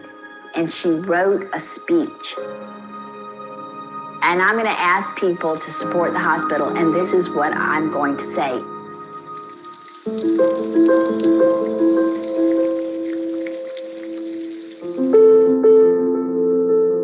Haley was in the 4th grade. She was 10 years old, and she was into everything. I loved spending time with my friends, watching Bruce Lee movies because we were all really into martial arts. She was doing taekwondo, and she started complaining about her knee hurting. So I took some ibuprofen, felt a little bit better, but then it started coming back and got worse. we were leaving school and she was kind of limping, kind of dragging her leg and limping. And I was like, what's the matter? And she said, my knee hurts. At that point, my mom looked at my leg and saw about an orange-sized tumor above my left knee. And I just knew something serious was wrong. The doctor took one kind of look at it. She said, you need to go have an x-ray, right now. And I'll never forget, she immediately brought us into her office, showed us the x-ray and said, this is bone cancer, osteosarcoma. That was the first time we heard the word cancer. I just felt so helpless. And I just said, I don't want to die, because everyone I had known at age 10 who had cancer had passed away. And I thought cancer was a death sentence. My disease is called osteosarcoma, and it's a bone cancer. It's very serious. If you don't catch it fast, it spreads. It wasn't until we went to St. Jude a few days later when I actually started feeling hope. When we walked in the doors of St. Jude, we walked up to the front desk, and I'll never forget, my mom tried to say my name and just burst into tears. The receptionist came from around the desk and gave my mom a big hug. She goes, it's going to be okay. She said, you're part of the St. Jude family now, and we're going to take care of her, and we're going to take care of you too. And that's when I knew I was at the right spot. And honestly, truer words were never spoken. We really became a family. The tumor is both inside the bone and grows out of the bone. So her tumor was in the end of the thigh bone, just above the knee joint, all the way to the knee joint. So it involved the growth plate. Biggest growth plate in the leg is the one right above the knee, which we had to resect. So we put in a at that time, fairly new prosthesis called the Phoenix, which allowed expansion of the prosthesis to keep the legs equal until she reached skeletal maturity. It would expand my leg about 2 centimeters in 30 seconds, which ultimately saved me several surgeries and just gave me so much more quality of life. Without having to go through surgery after surgery, the prosthesis could expand every time I needed to grow. I'm trying to lift my leg like my right leg, but I can't do that yet because my muscle isn't strong enough. It's her enthusiasm, her determination. We saw the way she rehabbed, the way she fought her disease. It really is, it's a fight. And she took the fight to the osteosarcoma and she won. St. Jude made it so that we really didn't have to worry about hospital bills and those kinds of things. And we could just focus on having time with her because nothing was guaranteed. When you're dealing with a catastrophic illness like this, it is something where you have to try to live in the present and you have to enjoy those moments because that might be all you have. My dad died of kidney cancer 2 years ago. And it was so difficult watching from the sidelines. And I remember whenever I was going through treatment, just really feeling like I was the one going through it. But whenever I saw him suffer and just feeling so helpless, I realized what a hard experience it was for the families. I just loved you. Cancer made me who I am. But not just cancer, St. Jude. I knew from when I was in treatment that all I wanted to do was work at St. Jude. So when I got my dream job, it was the happiest moment of my life. And it's the happiest thing that's ever happened to me. It's truly the biggest honor of my life, getting to work with these kids. What's your move? St. Jude gave me my child's life and they kept her spirit. St. Jude saves lives. I mean, not only did they save my life, but getting to work here, I see these brave kiddos. I wrote this speech when I was 10 because I wanted to grow up and raise money for St. Jude. And I told my mom, I was like, this is what I'm going to say. They saved my leg and they saved my life. For me, St. Jude didn't feel like a cancer hospital, but a place where I was surrounded by love.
22, I was diagnosed with stage 4 melanoma. None of the approved treatments at the time worked.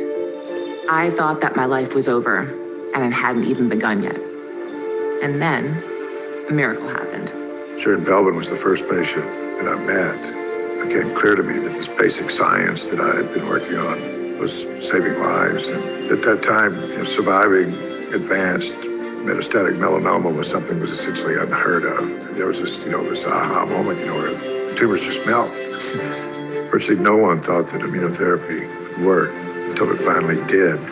Immunotherapy turns on your immune system and allows your body to then fight cancer.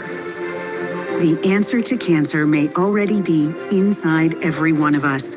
Thanks to decades of research, scientists are now learning how to unlock the power of our own immune system to treat many different types of cancer. There's a unique window of opportunity here to really understand how these different therapeutic drugs work together and with other agents to benefit as many patients as possible. Saving lives starts with the research, and getting cures for all cancers means going beyond the science we already understand. The Cancer Research Institute has been the primary organization that's been supporting the notion of treating cancer with immunotherapy and knows better than any other organization how to get in touch with the right people, fund the right kind of research, and move this new therapy to even better heights of successfully treating patients. Funding from the Cancer Research Institute validates our ideas and gives us confidence to pursue them. A revolution in cancer treatment has begun. Immunotherapy is saving lives today and has the power to save many more in the future. The Cancer Research Institute sees a path to lasting cures and is committed to funding the most promising science wherever it's being done. It's not just a scientific puzzle. Immunotherapy, it means hope. I want every person to have the same chance at life that I had. I know that the Cancer Research Institute won't stop until that becomes a reality for every cancer patient.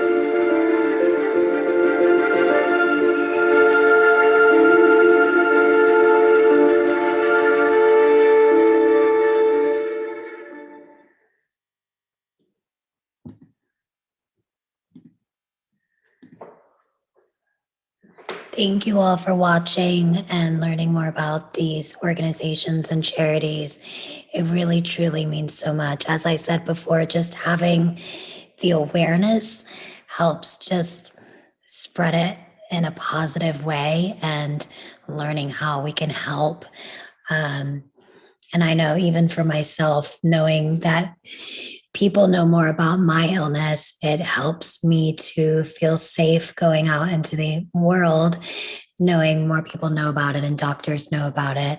So please make sure just to read more about it, share with your friends, share with your family, and we truly, truly appreciate that. Remember, the link is just below our YouTube page. You can check it out. And it has all the different links to all the charities we're going to be talking about today. And I'll give the chance for the actors to mention a couple more later on in the reading. So let's get back.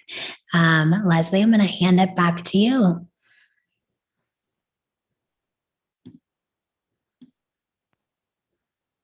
Exterior, Salem Mall, grocery store, night. Blast out of the sky, rockets across the parking lot into the store at Match 1. Late night shoppers, aisles of foods, and finally comes to a broom bending halt at a Halloween candy display. New and improved. Little candy voodoo crows. Relieved, Mary lets her broom handle go. Snap. It slaps the keystone box. The whole display tumbles.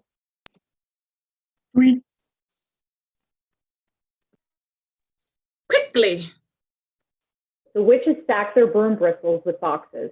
They speed out the door. Exterior, grocery store, donut shop, night. Take to the sky once more and zip like comets through a three-story French cruller on a donut shop. Exterior, Salem Street, downtown, night.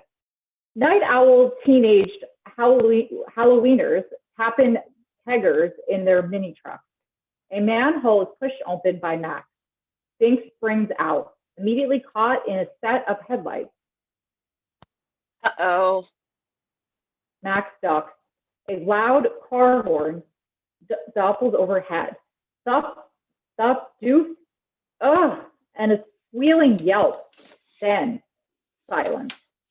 Max, Danny, and Allison climb out, stand looking down with saddened faces.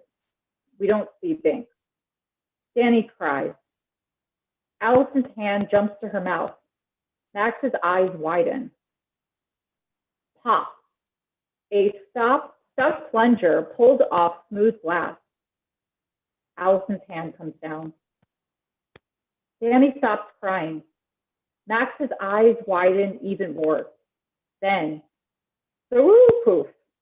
Binks springs to his feet, shakes his little head like a cartoon character after a good steamrolling. Hate it when that happens. But, That car just totally flattened you. Oh, it hurt too. That's impossible. Improbable, not impossible. Binks sleeps atop a newspaper rack. The kids keep their spook distance. Binks explains under the glow of a street lamp. When the witches cursed me, they gave me 9 million lives. It wasn't until after the first 50, when my family all passed on, that I realized what the wretched sisters had really done. I cannot die. Exterior, Salem Street, downtown, night. Billy the Butcher's fingers lift the manhole cover. A cop's bike roars over it. Billy's fingers snip off and tumble away. The zombie moans. Exterior, Salem waterfront, downtown, night. The kids are making their way towards the waterfront. Okay. All right, let's get moving. We can't stand in one place like this. Billy the Butcher's approaching slowly with those long, scary, dead guy wobbly strides. This is all your fault. Don't blame me for everything. I didn't make the guy rise from the dead. Kids. No, but you brought the witches back and they did, so you're responsible. But it was your idea to go up to their house in the first place. Excuse me, guys. Hey, God, you're immature. I didn't tell you to light the candle. Yes, you did. Oh, boys and girls, we're up out of It was next just a dare. You didn't have to do it. If I dared you to jump off a bridge, would you? If you dared me? Yeah, I would. You would? Uh-huh. You're crazy. You're impossible. Ah, true love. Binks looks back. Billy comes, checks the area. They're stuck. Billy is about to grab the kid. Then, bam, a telephone pole erupts from a corner and blindsides Billy, knocking him into the ocean. Alan and Ben appear, shouldering a big wooden cross. They're wolfing candy. Ben! Alan! Maxwell! Maximilian. Thanks, man. We were dead meat. What are you talking about? For knocking that zombie out with... What is this anyway, this cross? The ultimate fetish. The night grew dark. We grew scared. We built a cross. The most powerful talisman. Renders all demons powerless. Heavy though. You want it? You gotta get some of this crow candy. I can't believe how good this is. Binks' ear perks to this. He's suddenly extremely suspicious. Where did you get these sweets? Where'd you get it? Some hags are giving it out at the old haunted house extravaganza. They're giving out it free. I'm out. Let's go get some more. Lead on, D'Artagnan. Alan and Ben turn to leave, dragging their cross. They halt, turn back. Wait a minute. They look twixt Max and Allison. We hallucinate. Jinx! Ah! Oh no. I hope this isn't what I think it is. Exterior hill above Salem County annual haunted house, night. The gang meets Binks, crouched low, looking down at the old warehouse converted for the night. Keep your tails down. Down below, the Sanderson sisters are handing out candy to the hundreds of kids in line at the haunted house. The kids run round and get back in line for more. Two little kids come up the hill, sucking the crows. I'm out. Give me another.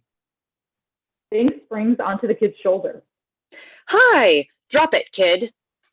The kids drop their candy and run off in terror. Rabbit cat, rabbit cat. Max picks up the candy and studies it. It's a crow-shaped, everlasting gobstopper. A crow? Yeah, it's a little candy voodoo crow. They're a big deal this season. Damn. Let me see. It's just candy. It's a bewitchment. A crow does evil bidding. The witches enchant the sweet, give it to a child, the child sleeps, and on the morn, he's gone, never to be seen again. Well, where do they go? To the witches, where they perform some heinous curse. Binks scans the many kids taking candy. An answer is coming to him. His eyes narrow. His ears are rigid cones. Danny! She's eaten the candy. Danny, no! Spit it out! Just say no, Danny. Max grabs her and gives her a jolt to the back with his palm. Instead of spitting it out, she swallows it. Uh-oh. What did you do What that did you for? do that for? I was trying to make her spit it out. You have sealed her fate. What? What? What did I do? But Binks is already racing down the hill. We must stop them. Exterior, Salem County Annual Haunted House, night. Forget the setup. Binks just comes flying out of the shadows and lands square on Winifred's face. He goes to town, attacking her like a rabid animal. Winifred reels. Halloweeners spread out and watch. They think it's part of the haunted house act. Max, Allison, and Danny collect the scattering candies, stuffing them in Danny's candy bag. Give me all the crows. They're poison. Some of the kids obey. Others scramble off, fervently sucking on the candy. Sarah and Mary grab Danny. Sweet, like fresh meat. Guess who's coming to dinner? Womp. Allison crowns Sarah with a smiling jack-o'-lantern bucket. Candy corn explodes like a dynamited piñata. Sarah and Mary flail forward. Their sharp teeth pierce the metal siding of the warehouse. Sparks fly as Denton meets aluminum. They're stunned and stuck. Allison hands the bucket back to the kid she took it from. Thanks. Oh, this is way better than last year. Winifred flings Binks at the wall. He bounces off, hits the ground, rolls, and springs to his feet once more. Winifred's a gruesome sight, but the audience of kids love it. They applaud. She changes, as did Sarah, a hell hag. You'll die 8 million times, each the worse than the last. Little kitty with fire blast. Winifred hauls a palm flame at Binks and sets him afire. Binks shrieks. Max grab dunks him in a bobbin for apples tub, putting him out. He sizzles. We can't hold him. Let's get out of here. Allison grabs Danny. The kids split. The haunted house audience applauds. Get up, you fools! After them, to the brooms! Sarah and Mary rouse themselves. They're normal selves again. Dopey. The brooms fly over. The witches mount up. Winifred considers all the children still munching the little candy voodoo crows. See you all real soon, kids. Vroom! They're off. Exterior woods, night. The gang slows to a walk. Binks stops. When I saw those kids, all those innocent kids eating the crows, I thought about, I just saw my little Emily in all their faces. Binks swipes at his eyes with his paw. They have bewitched the children of Salem. And now they mean to take their lives. They're gonna kill all the kids in town? Yes. The bewitchments bring the children to them. Once there, with the spellbook, the witches conjure a potion to drain children's lives. What are we gonna do? Just hide the book from them, like, forever? No. With the bewitchments given out, I would say they mean to take it back tonight. Good. The enchantment has begun. To your parents, hurry. The kids start through the woods. A moment later, overhead, exterior sky above Salem, witches, airborne, night. The witches fly slowly, scanning the treetops. I see no children, only birdies and squirrels. That reminds me, Winnie, I'm hungry. Winifred smacks her. Mary spins round and round in the air, clutching her Electrolux hose. My nose does not lie. They're down there. I can smell them. Exterior town hall, night. The town's annual Halloween party is in progress. The place is packed. Adults in elaborate costumes hang outside, smoking cigarettes and drinking beers. Max, Allison, Danny, and Binks approach at a jog. Interior town hall, continuous action. Max, Allison, Danny, and Binks stand, taking in the noisy, crowded room, which is filled with adults dressed in bizarre costumes. An Elvis zombie dances with a 200-pound geisha. Chris Isaac is playing with the sound system. This is the one night of the year when the adult population of Salem gets to act out their wildest fantasies, and they make the most of it. And I thought cats were weird. They're around here somewhere. Let's split up and find them. Max and Allison go one way, Danny and Binks another. On Max and Allison, moving through the crowd. Suddenly, a pair of white hands clamp around Max's neck. Max and Allison jump. Camera pulls away to reveal a white-faced vampire. In fact, Max's dad, costumed as Dracula. Dad! I'm not Dad, I'm Dracula. Ooh, and who is this charming young blood donor? Dad, Allison. Allison, Dad. Type O, my favorite. Dad, something terrible has happened. Your sister? She's fine. Dad, I know I'm an incredible wise ass, but I really need you to trust me on this one. Shoot. On Danny and Binks, moving through the crowd with Binks in her arms. She hears somebody call her name, looks up and sees a heavily made-up woman wearing an abruptly tight dress, a frightful-looking blonde wig, and bright red lipstick. A huge crucifix dangles between two homemade, very pointy, pink cellophane breast projections. Danny is horrified. Mom! Hi. Where are you supposed to be? Madonna, obviously. Exterior, outside town hall, continuous action. The witches, following Mary's nose, approach through the parking lot. The folks outside pay little attention to them, taking them for fellow partiers. Back inside, on Max, Dave, and Allison. The Sanderson sisters? Yes. I see. You've got to believe me. I believe you, Max, but why is your nose getting longer? On Danny and her mom. How much candy have you had, honey? I haven't OD'd. This is really happening. I believe you. I believe you. No, she doesn't. I know. What? I'm talking to the cat. Oh. Uh-oh. The girls are here. Danny looks up and sees the witches entering the hall. Let's share this with your father. But when she looks back, Danny is gone. Danny? The witches split up and moved through the crowd, looking for the kids.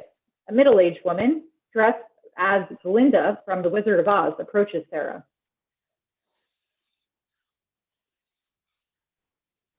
Are you a good witch or a bad witch?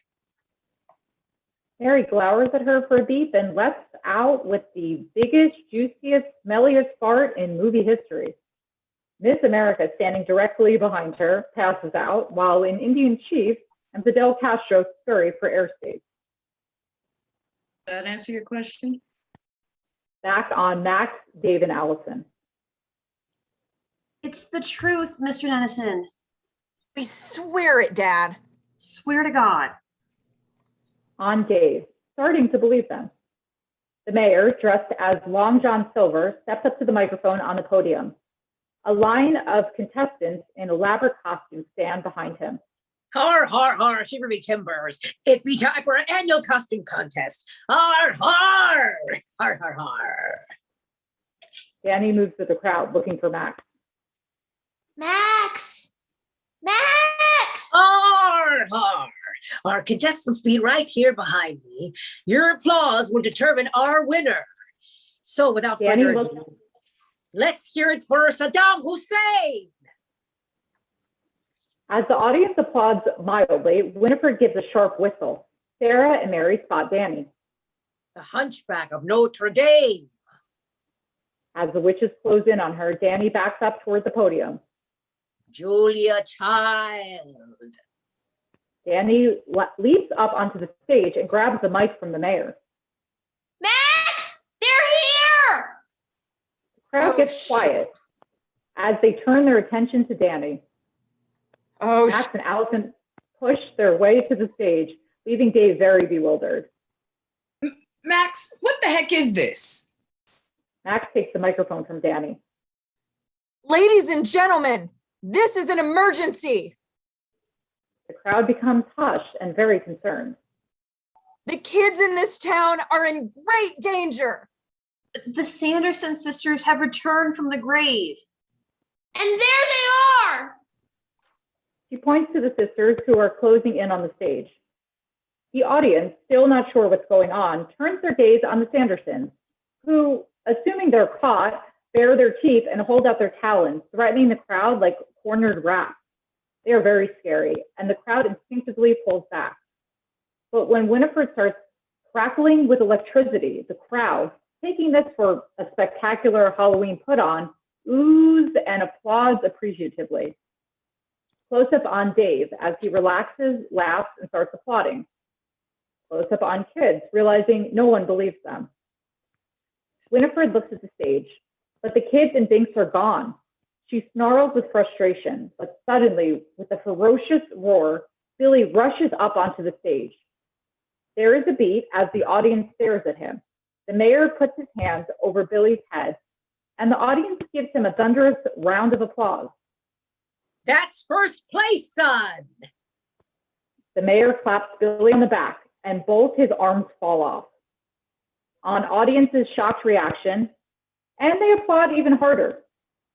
On Dave and Jenny applauding proudly. Do we have a couple of creative kids or what? Gosh. Exterior, Main Street, moving angle, moment later. On Max and Allison as they run for it. Danny has fallen behind. Exterior, Salem Town Hall, night. The witches mount up.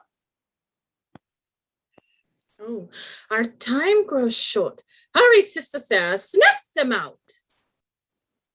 Exterior, Salem, Main Street, night. The kids rush back through town. Binks pads along a brick wall. Head height with the gang. So much for the townspeople. I think it's safe to say we're now officially on our own. We gotta just destroy this thing. It's indestructible. Don't you ever listen? Then what are we gonna do? Destroy the witches.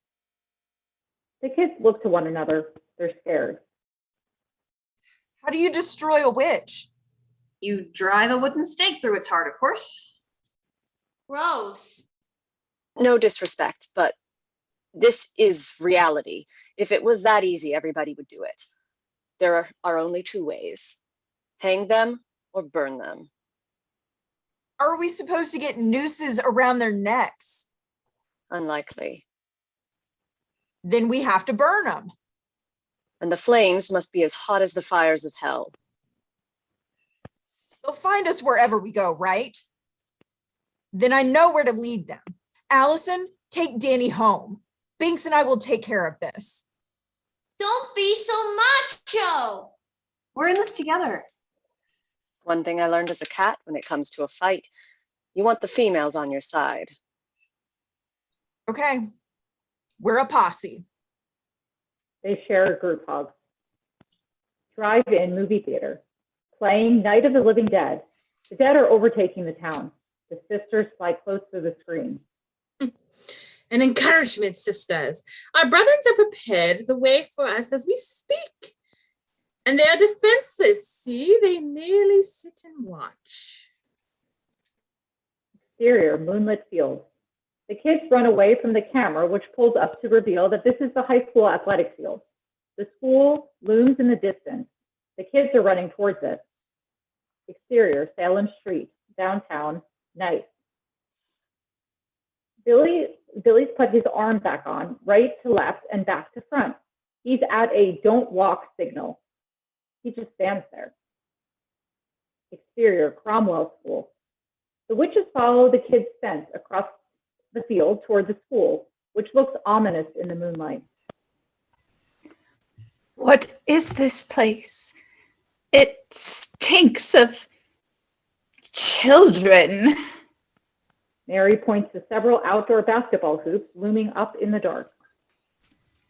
What are those? Elves. Sarah and Mary gulp and rub their necks. They are scared.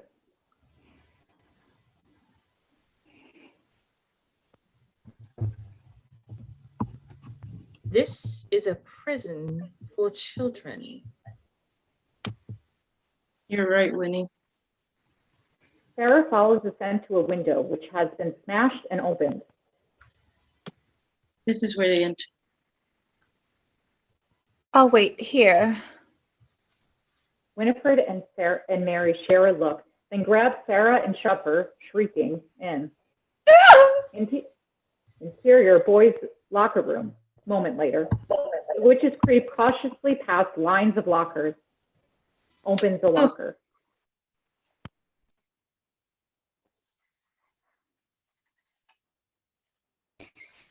"'Tis for the little ones. They hang them off those hooks, then close the door. These vents let them breathe."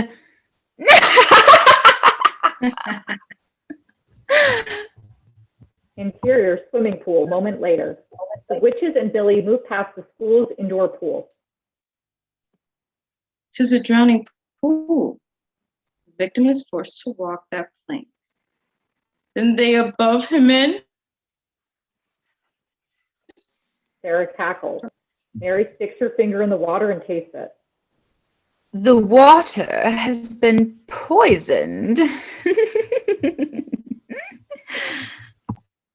Interior weight room. Moment later, the witches move past the weights and exercise equipment. "This must be the torture chamber." "See, the victim is strapped to this bench, and then these weights are put on his chest until the bones finally break." They cackle with delight. Winifred suddenly grabs them both by the throat. Swaddling idiots. We must find my book before the sun comes up. Hammer finds Binks crouched just outside the door to the gym, listening in on the witches. Or we're dust. Binks finds this piece of information curious. Back on witches.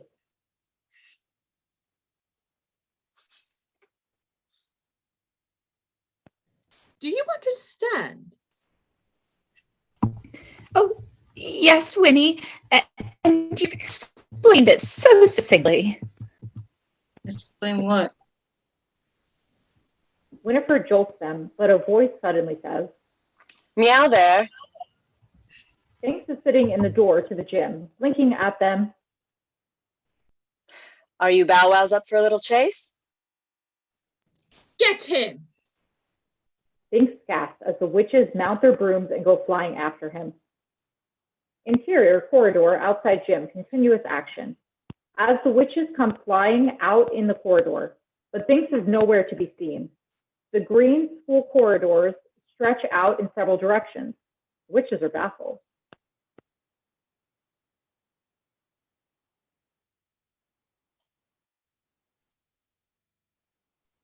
Where did he go?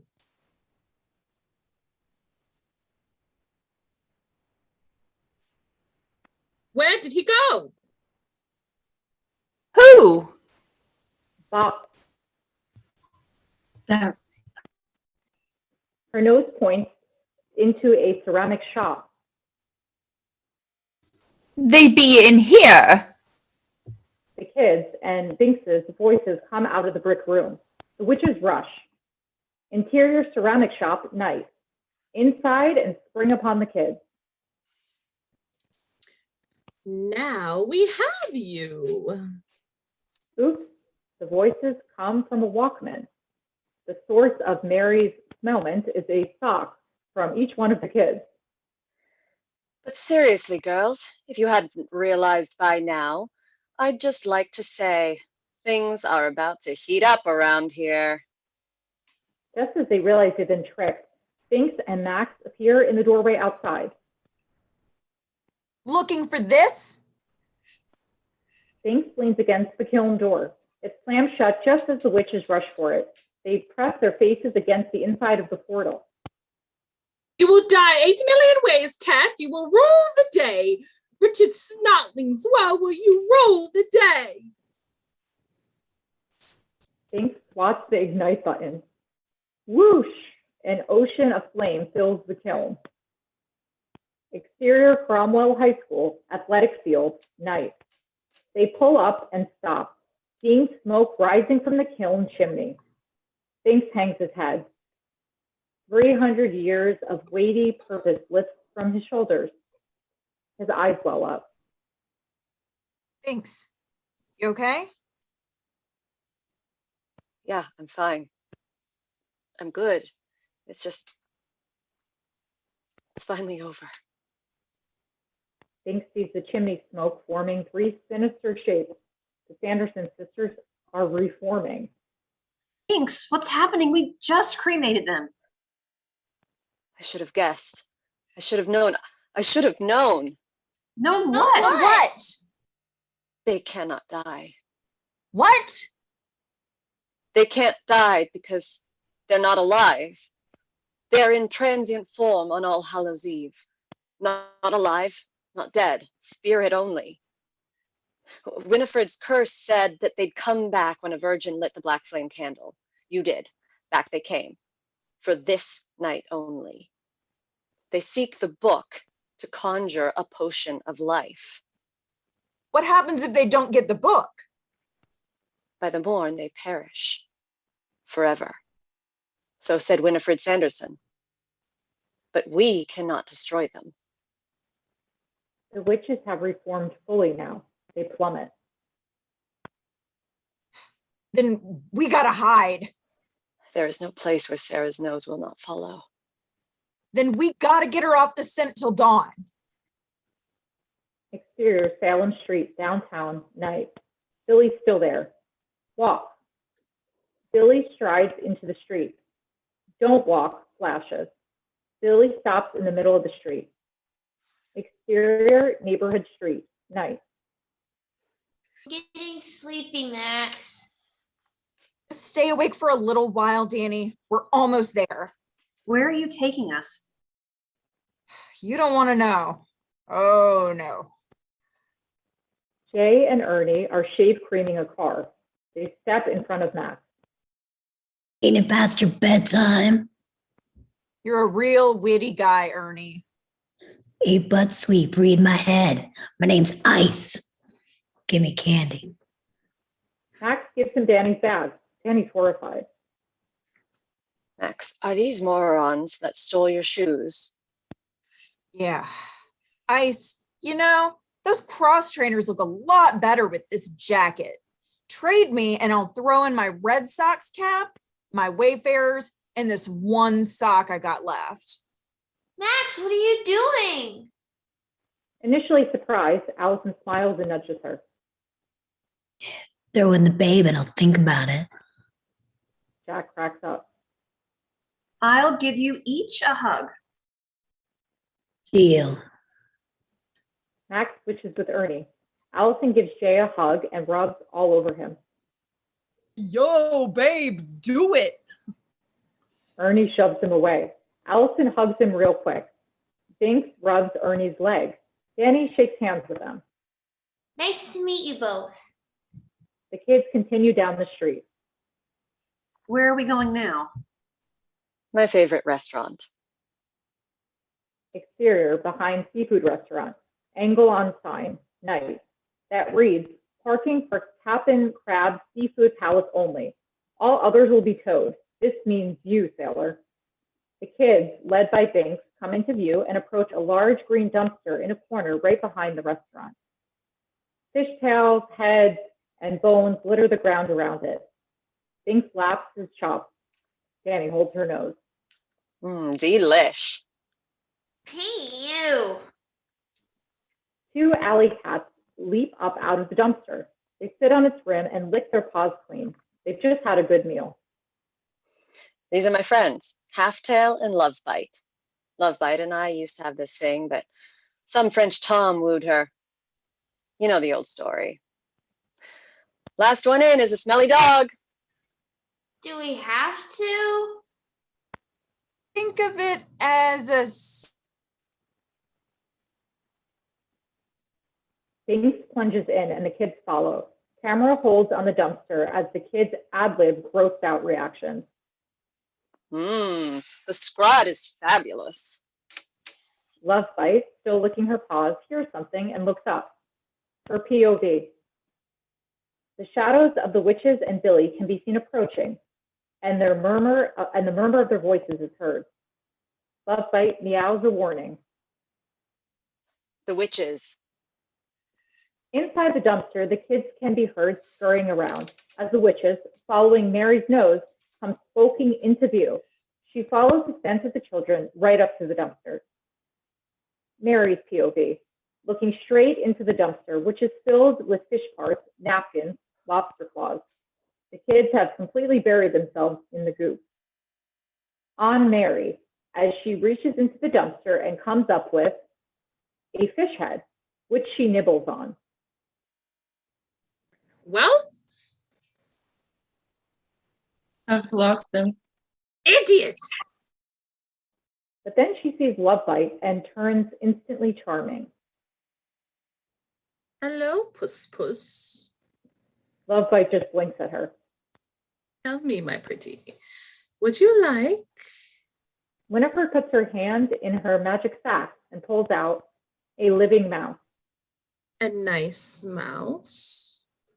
She dangles it by its tail in front of Lovebite, who licks her chops. Mary would like to eat it herself, and Sarah eyes it greedily. She'd like to pull its legs off. Have you seen 3 children and a black cat? Lovebite meows in the affirmative. Where did they go? Lovebite points her tail in the direction the witches came from, returning to her old evil self. Winifred hisses at Lovebite, frightening her, then drops the mouse, which Mary and Sarah both dive for. It's mine! Mine! They dash together, and the mouse escapes under the dumpster. Imbeciles! The children must have doubled back. After them! The witches jump on their brooms and fly off. A moment later, the kids' fish-covered heads peer over the rim of the dumpster, close up on Binks and Lovebite, rubbing against each other affectionately. Thanks, LB. The kids climb out of the dumpster and stand picking fish bones off themselves. Danny is whiny, really miserable, a 7-year-old who needs to go to bed. It worked. Now what? We need a place to hide until the sun comes up. Can't we just go home? Yes, that's exactly where we're going. Are you crazy? But what will you tell your parents? The usual. Nothing. Exterior street, long shot, moment later. Off the Dennison home, lit by the moon, as the kids and Binks run down street towards it. Camera pans up to the full moon, then pans down to exterior woodsy area, little later. Jay and Ernie are walking down a moonlit path, eating candy from Danny's bag. You want to smash some pumpkins? Nah. Want to look in windows and watch babes undress? Nah. Well, you make a suggestion. I don't feel so good. You ate too much candy, you oinker. Suddenly, they look up and see Winifred, Sarah, and Mary straddling their brooms, standing in front of them, blocking their path. Whoa. Those are the 3 ugliest babes I have ever seen. If they were to get any uglier, I'd need an eyeball transplant. Jay and Ernie crack up. The witches just stare at them. Naughty boys taste the best. Hear that? I guess these are like real witches. Whoa. Jay and Ernie both make a cross with their forefingers and hold it up in front of themselves. They crack up at their own hilariousness. Out of the way, hags. As one, Winifred, Mary, and Sarah lift 6 feet off the ground and just hover there, staring at them. On Jay and Ernie's reaction, as their jaws drop in unison, they share a take, then turn and bolt. Angle on full moon, moment later, as the shrieking witches fly across the moon with Jay and Ernie dangling from the broomsticks, wailing. Mommy! Camera pans directly down to the Dennison house. Series of shots, in-house. Max and Allison close and lock windows. Danny takes a container of milk out of the fridge and fills a bowl for Binks. Max closes his basement window, pulls the shade shut. Allison seals the cracks with wet paper towels. Max selects his favorite baseball bat as a weapon. Interior, Max's room, little later. Danny is asleep. Binks is lapping milk from a bowl. Allison sits staring at Max's room. Max sits staring at Allison. Now, all we have to do is lay low until the sun comes up. You know, Max, you're okay for a dog person. Thanks. Okay, give me some face. Max leans in and Binks playfully swats him with his paw. Sucker. I hate cats. Yeah, sure. Moo juice hit the spot. Mind if I catch 10 on your pillow? Go for it. Binks crawls up next to Danny. Binks knees his paws, then curls up on the pillow. Max pets him. Oh, man. You guys are going to turn me into one of those fat, stupid, contented cats. Have to change my name to Muffy or Fluffy. Binks purrs loudly. Can I ask you a personal question? Sure, kid. How many have you used up so far? What? Lives, you mean? Yeah. Including the Buick back there and the fire thing? 321. That's all? Even if you try, there's only so many ways to go. Sure would like to, though. See my family again. See Emily. Just sleep forever. Max stares at the cat. Binks falls asleep and only his purring resonates in the room. Nice room. They stare at each other, alone for the first time. Max, you up there? The moment shatters. Max moves to the heating duct grate. Yeah, Dad. Where's Danny? Down here. She's asleep. Oh, good. Thanks for taking her out, son. I know you didn't want to, but you did the right thing. No problem, Dad. And hey, that new girlfriend of yours, hubba hubba, way to go. Night. Max flips a look over to Allison. She's heard it. Sorry. Interior, Dave and Jenny's room. Night. Honey, Huh? do you smell fish? Exterior, sky above Salem. Witches airborne. Night. The witches are circling. Sarah's nose is plum tuckered. Find them! Find them! I've lost them. The scent is vanished. Interior, Max's attic bedroom. Night. Allison stares forlornly at Binks. Max's eyes divide their time twixt Binks and Allison. He must be so lonely. I wish we could help him. I'll keep him when this is over. For one lifetime. Max falls asleep. Allison's eyes drift to the spell book on the floor. After a considerable amount of indecision, she opens it. Max stirs. Binks rolls over. There must be a spell to turn Binks back into a human. Open.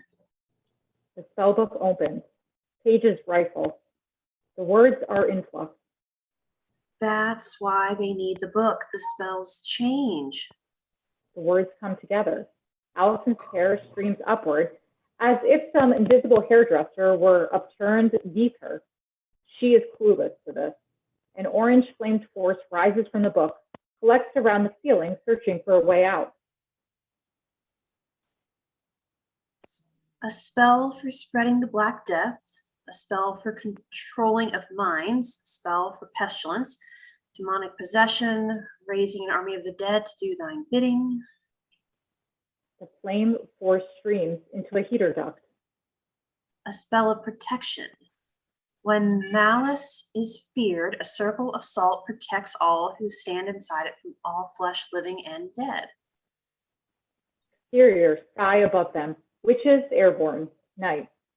The witches see across Salem City. A homing beckon. Sisters, we have them. Back to kids. As Allison turns the pages, suddenly there is a yowl, and a black paw slams the book shut. Binks leaps upon the closed book, keeping it shut. Back outside, angle on house, as the orange and black flame suddenly goes out. Back to Binks, standing on the book. I can't even take a nap around here. We were just trying to help you. Well, you've sealed our fate now. Interior, Dave and Jenny's bedroom. Continuous action. Jenny is asleep. Dave snuggles against her. Not now, honey. One little bite is all I ask. Camera pans off them to the window, which is open. I have to go to work tomorrow. Work in the daylight. Don't be ridiculous. Exterior, Max's house. Witches land gently. A bony finger pokes through the screen in the window and slowly, silently tears it open. Interior, Dave and Jenny's room. Through the following, in the background, the witches are seen sneaking like mice into the room through the torn screen. Dave is kissing her.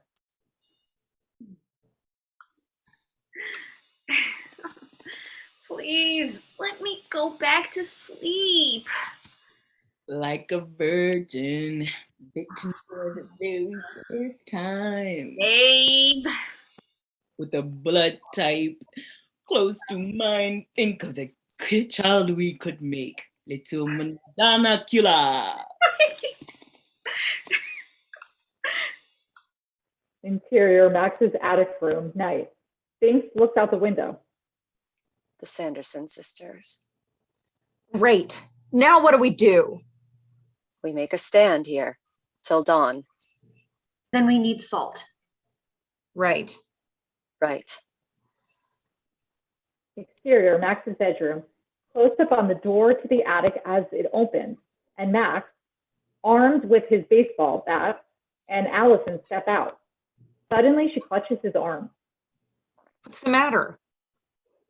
The hairs on the back of my neck are going crazy. They pass Mom and Dad's closed door and disappear in the kitchen. Interior, Dave and Jenny's bedroom. The witches hide at the foot of Dave and Jenny's bed. Close up on Winifred, gazing out at the full moon. Spirits of the moonlit sky, make them sleep until they die. Interior, kitchen. Max takes a box of salt from the shelf. Allison is still very nervous and scared.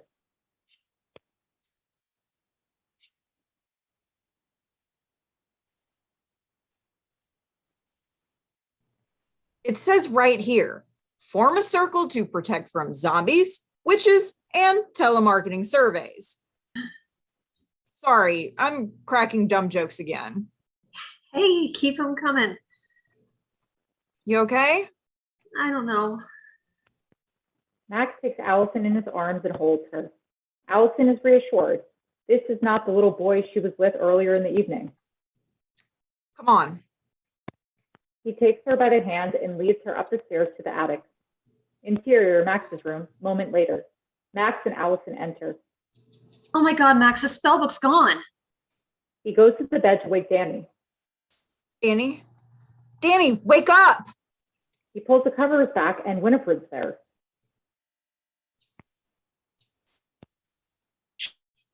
Trick or treat. Closet door bursts open. Mary comes out clutching the spell book. Looking for this?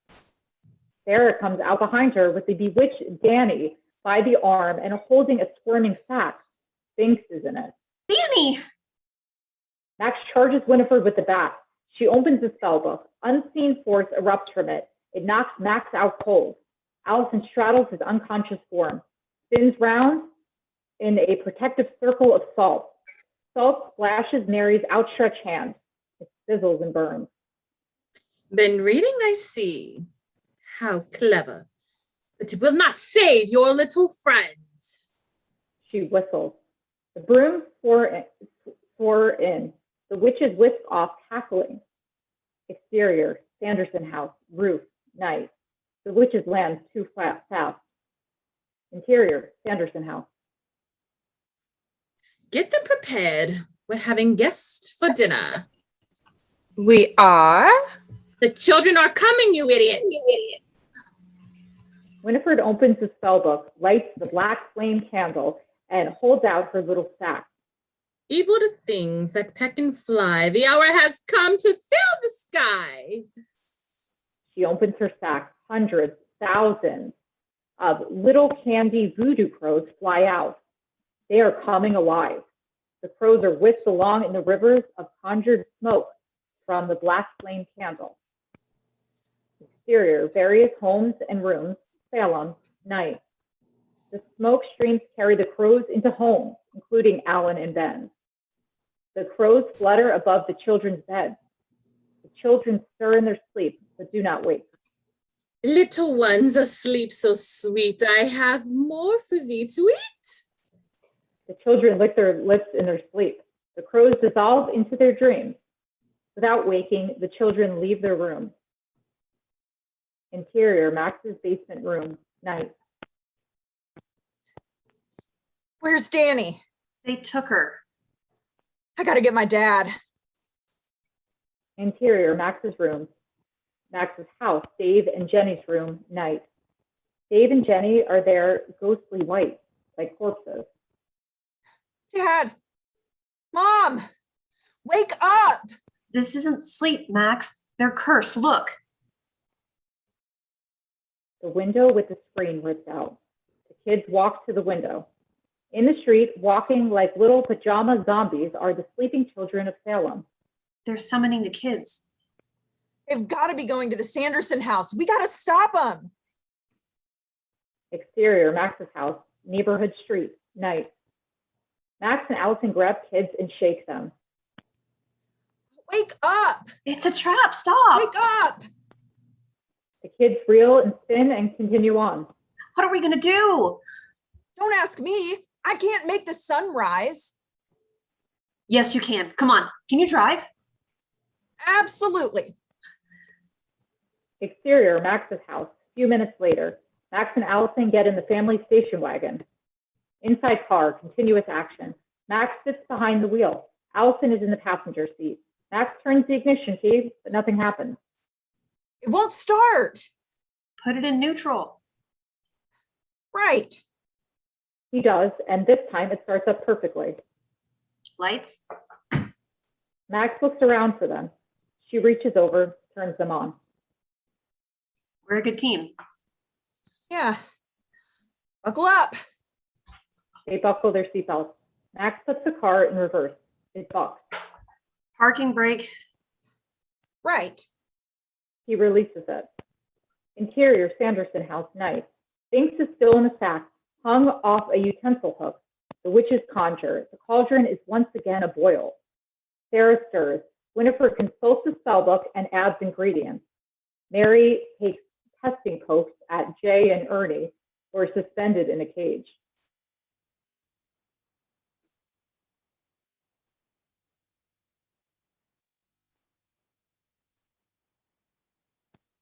Genie set. Wrappers and they eat and wolf candies. Danny is strapped to the chair near the cauldron, exactly as was Emily Binks.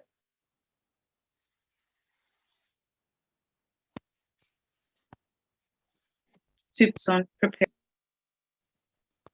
Sarah and Mary fit the funnel over Danny. Exterior road approaching Sanderson house, night. Max cuts a wild swath across forest and asphalt.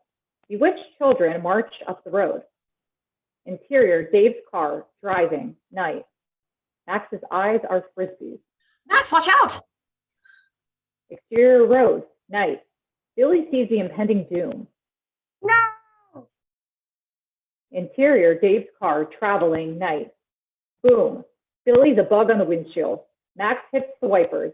Slap, slap. Billy's face goes left to right. Interior, Sanderson house, night. The cauldron bubbles and splatters. Is ready. Winifred ladles up a spoon of the glop, ladles it up and steps toward Danny, bypasses her and moves toward You for dessert. Jay and Ernie. Sticks the ladle in the cage. Drink! I can't. I'm gonna like blow chunks. This will perk your appetite. Mary takes a red hot poker out of the fire and starts moving it toward the boy's feet. Jay's empty eyes register this, opens his mouth. Winifred spills a single drop into his mouth. Then Ernie. They instantly start to glow. Sanderson sisters gather round in awe. The light of life. The witches purse their gruesome lips and inhale. Streams of light course into their mouths. Light and life drain from Jay and Ernie. They age and age and age. 90 years each. The witches get younger. It works. I have stolen their life. Their years are mine. Winifred points out the window where children can be seen sleepwalking toward the house. Look, the children are coming. We will give them the potion and suck the life from all of them. When the sun comes up, they will all die of old age, but we will live for 1,000 years. The last great spell come to pass, and from the mouths of babes shall we leech the life of eternity. Immortals! The droplet is just about to fall when exterior, Sanderson house, night. Max slides toward the house, kills the light. Billy flails off the hood like a stunt dummy. Interior, Sanderson house, night. Crashes through the front door, out cold. The witches spin to see Max in the darkened doorway. Beyond him, the children of Salem are almost to the house. Prepare to die again. You have no power. You are just a clever little boy. There's a power greater than magic, and that's knowledge. And I know something you don't. Oh, and what is that, Sproutling? Daylight savings time. A furrow of worry in Winifred's brow. It's complicated, but basically what it means is the sun comes up an hour earlier than normal. A bird is singing outside. Out the window, the sun is rising. The witches turn away from the light in horror. We are doomed! We're melting. Max grabs Sphinx and Danny, kicks the cauldron over and grabs the spellbook. Exterior, Sanderson house, night. Allison's playing the dimmer switch on the car lights, focused at the house window. A nature soundtrack from the stereo. The gang splits. Interior, Sanderson house, night. Mary and Sarah are clutching Winifred's legs in terror. Please, Winnie, save us! We're too old to die. Let's go, apes. That way is west. The sun riseth in the east. The sunrise goes out. Winifred floats quickly to the window. Damn the boy, he has tricked us once more. After them. The witches take to the sky. Billy follows. On old Jay and Ernie, totally out of it. Hey, man, what's going on? Whoa, these eggs are bad news. Exterior, road to Sanderson house, night. This time, Allison speeds the car downhill. The witches dive bomb it. Mary crash lands on the roof like a 300-pound anvil, denting the interior. Dave's car moving, night. Inside, all the way to the seat back. Danny screams. Max struggles to maintain control. In the moonlight, Danny sees a 100 pajama-clad kids sleepwalking up the hillside. It's a zombie pajama party. Allison hits the brakes. Screech. The car stops on a dime. Mary vaults into the darkness over the hood. Max guns it. Another landing. Mary sticks her head in the window right next to Danny.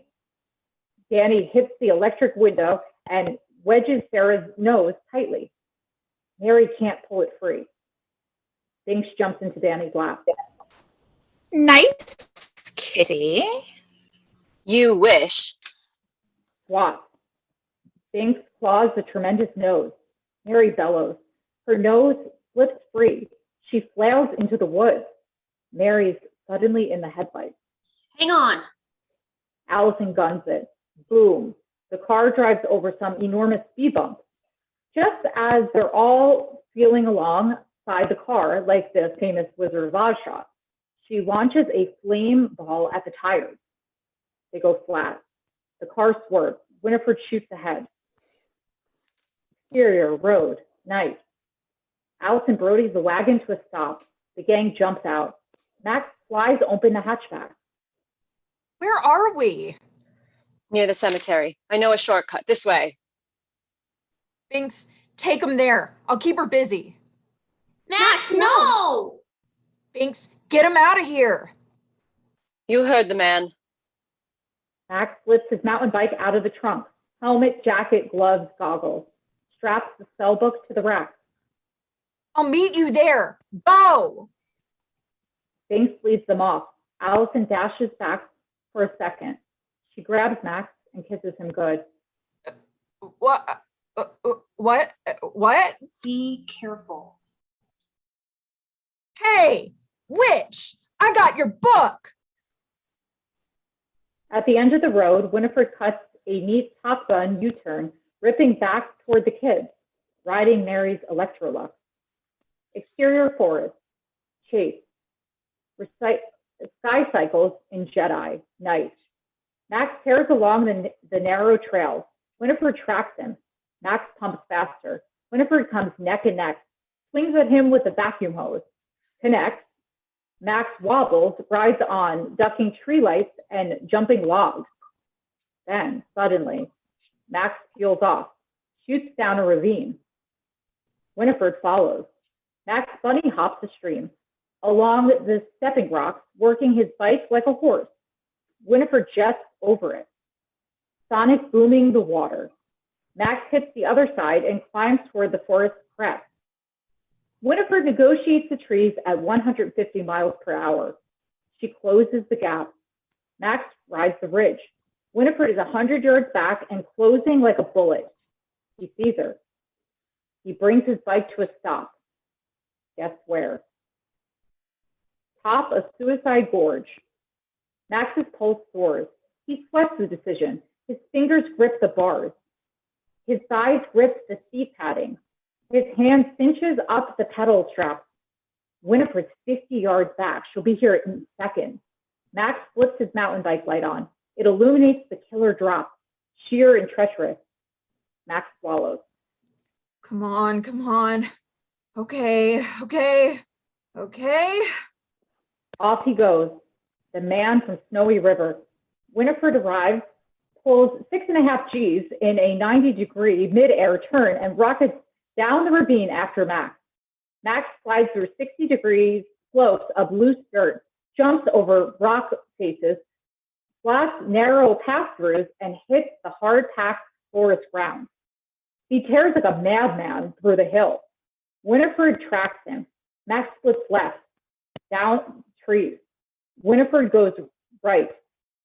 Joy sticks her vacuum broom like Chuck Yeager. Max breaks through and hits the open slope. At the bottom, approaching fast, a mountain of fill dirt piled against the wall. Winifred directs the vacuum thrust backward and overtakes Max. Makes it to the end of the hill and waits there for him, hovering at the top of the dirt rise.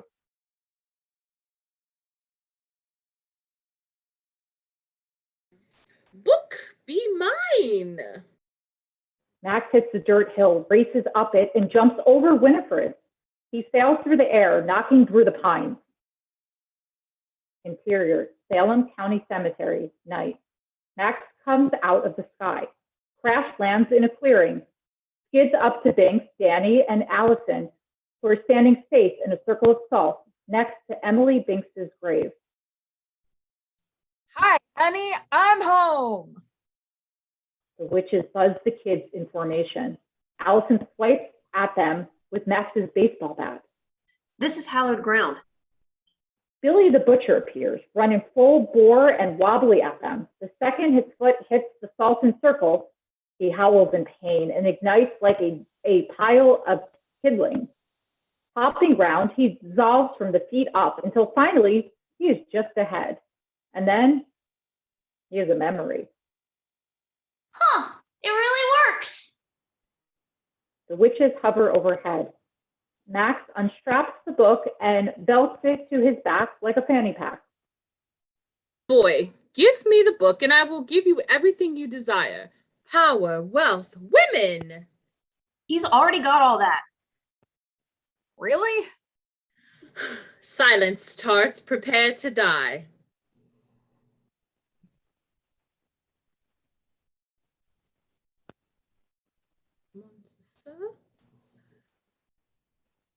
But sister, flesh cannot run them in circle. No, 'tis true, flesh cannot. Winifred and her sister are huddled. Max snaps a big limb off a tree. Max and Allison back to back. Winifred consults her cribbed spellbook, lights the black flame candle. The worms are finished, the maggots done, all that is left. Arise as one. The kids watch the graveyard. Skeletons arrive.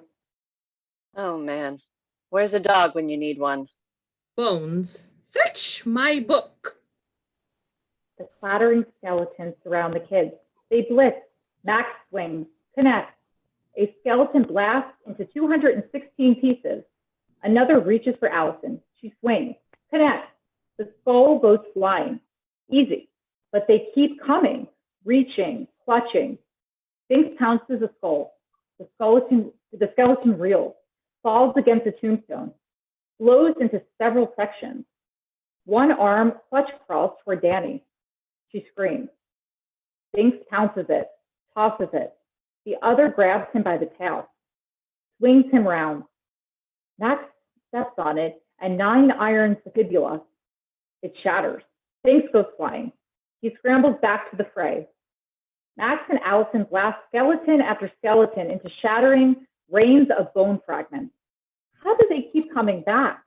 Well, they're reassembling themselves, and not always in the right configuration. Skulls on arm sockets, hands to necks, pelvises to clavicles. A set of phalanges grabs Binks's throat. He struggles. Danny tries to pry them off. No good. She does the only thing she can think of. She bites the arm. The skeleton wails. Binks scrambles up a tree. Max reaches back to swing at the skeletons holding Allison. Another skeleton rips his bat away. The skeleton army thoroughly infiltrates the skeleton circle. One of them grabs Danny and lifts her high above head. Another secures Max. Let me go, bonehead! Winifred and sisters howl in victory. A skeleton takes the spellbook, tosses it to Winifred. All goes quiet as the clattering of bones stops. Winifred looks down with evil superiority at Max. Who will have the last laugh now, little boy? Go to hell. Been there, and I like it. Suddenly, a roar from the treetops. Sphinx attacks Winifred in a flying whirl of teeth and claws. Winifred howls. She rips Sphinx off her face. With an inhumane scream, she hurls him to the ground. Sphinx hits Emily's gravestone and lies still in a broken heap on the ground. Sphinx, no! Winifred rifles through the spellbook. Now, kill them later. Max tears away from his skeleton. Another steps in front and boogies him. Beyond fear, Max snatches the skeleton's skull by the eye and nose holes and cracks its vertebrae base. The headless body staggers round. Max reaches back for all he's worth. Chucks the skull at Winifred. Brains her. The skull shatters. She plummets. Winnie! Winifred hits hollowed ground. He beats. Nothing happens. And now you die 100,000 horrid deaths at once, baby boy, and I will wallow in each and every one. Winifred takes one step toward Max. Somewhere close, a windshield spiders into a million tiny fractures. Winifred looks down at her dress. The fabric is turning to stone. The affliction runs from her feet up in a rapid crawl. Something sprouts from her back. She strains her rocking head round to see. Stone wings. Winifred's claws clasp together involuntarily. Just before her terrified shrieks fade from her lips, she is lost to stony death altogether. Max flips her off. Winifred has become an angel engraved with this inscription. Winifred Sanderson, born 1617, hanged 1692, died 1992. Bones. Kill the children! Kill them! The skeletons crumble into piles. All of them, one by one, disincorporate and stack up. The witches grow fearful. A bird sings. The sun is rising. Sarah and Mary open their mouths to scream, but they are cut short by the first ray of dawn breaking through the trees. they both turn instantly to dust and are blown away on a passing gentle breeze. 2 brooms and the Electrolux drop harmlessly to the ground next to the spellbook, which vaporizes into a dusty cloud. The kids look down at Binks. Binks, Binks, we did it. They're gone. Binks? Allison lays her hand on the cat. He's gone, Max. But he can't die. Right. He can't die. That's what he said. I don't want him to die. Allison comforts Danny. Max runs his hand over Binks's still form. Come on, Binks. You got 8 million more to go. You said. Come on. Don't die. Hey, guys. The kids look up to see the transparent figure of a boy floating in the air, dressed in the same clothes he was in on that fateful night in 1692. He is the spirit of Zachary Binks, who has finally gotten his wish. Binks? Thackeray Binks. Hey, what am I doing down there? My paws, their hands. He tries to clasp them together, but they pass right through one another. Did you see that? He's a ghost. Oh my gosh. Oh my. I'm a spirit. I can't believe it. The curse is broken. I'm dead. I'm dead. The spirit Binks whips and jets about the treetops. He soars back and hovers before his friends. What happened? When the witches were destroyed, so too were all their spells and curses. Hey, guys, come on, don't cry for me. But you're dead.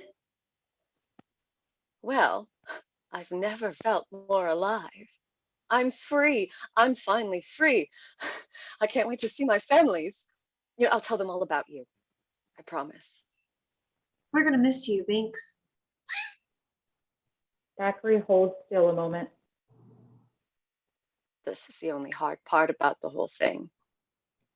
Saying goodbye. I'll miss you all too. Very much.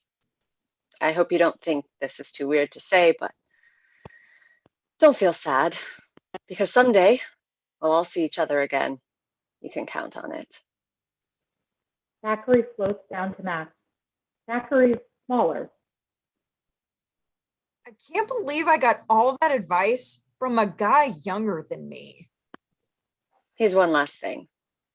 He that leaveth nothing to chance will do few things ill, but he will do very few things. Live life, Max. Don't be afraid of anything. I won't. Oh, one last thing. Love conquers all. I know. Zachary extends his hand. He and Max shake as best they can. Goodbye. The spirit shoots quickly into the morning sky and vanishes from view. Danny looks back down and finds the cat is alive. Binks? Guess he still had one left. Can you talk? Cat meows. Cat meows. That's okay. Allison grabs Max and holds him close. Thanks for saving my life back there. Pinch poke. Me. They kiss. Exterior, Sanderson house, dawn. 100 sleeping kids yawn, rub their eyes, wake up, and react to the fact that they don't know where they are or how they got there. Several kids burst into tears. Many more cry, "Mommy!" Alan and Ben seize the opportunity. Everything's all right, kids. Come on. Come on. We'll get you home. This way. Interior Sanderson House, dawn. Jay and Ernie, their youth restored. Hang in the cage.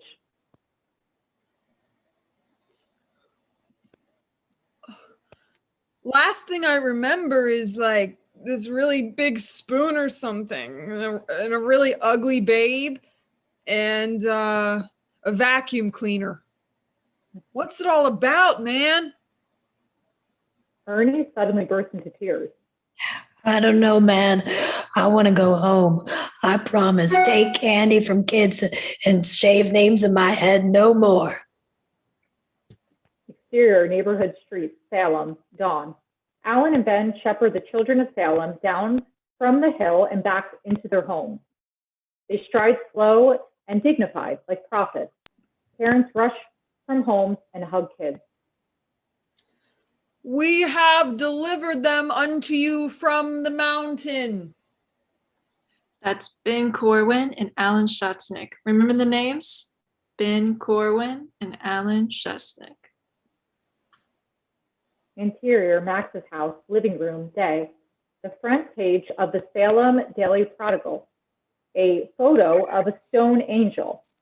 Various headlines read, Night of the Pajama Zombies. Hundreds of sleeping kids gather at witch house. Mysterious gravestone appears.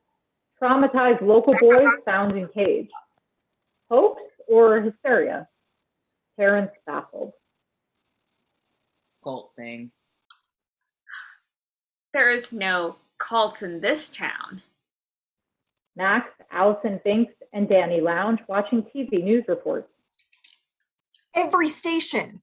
I can't believe those guys. They're taking credit for everything. So what? Who's ever going to believe them? Ben and Alan are all over the television. Yes, that's true. Ben Corwin and I, Alan Schnatznick, did deliver the children of Salem from the clutches of evil. The stories are true. The Sanderson sisters did come back from the dead, and we did banish them. Luckily, Salem had Ben Corwin and I, Alan Schnatznick, to do battle with the ultimate forces of darkness. Yes, our lives hung in the balance. However, for the children, we carried on valiantly under powerful fetish protection. For the immediate future, I plan to be on the talk show circuit, promoting my new book, Prepare Thyself, The End is Near by Alan Schnatznick. And I plan to run for office. Binks looks up. He winks. Fade out. The end. A round of applause for our actors. You all did so amazing. Thank you so much. I want to take this time now to let our actors talk about any charities that they wish.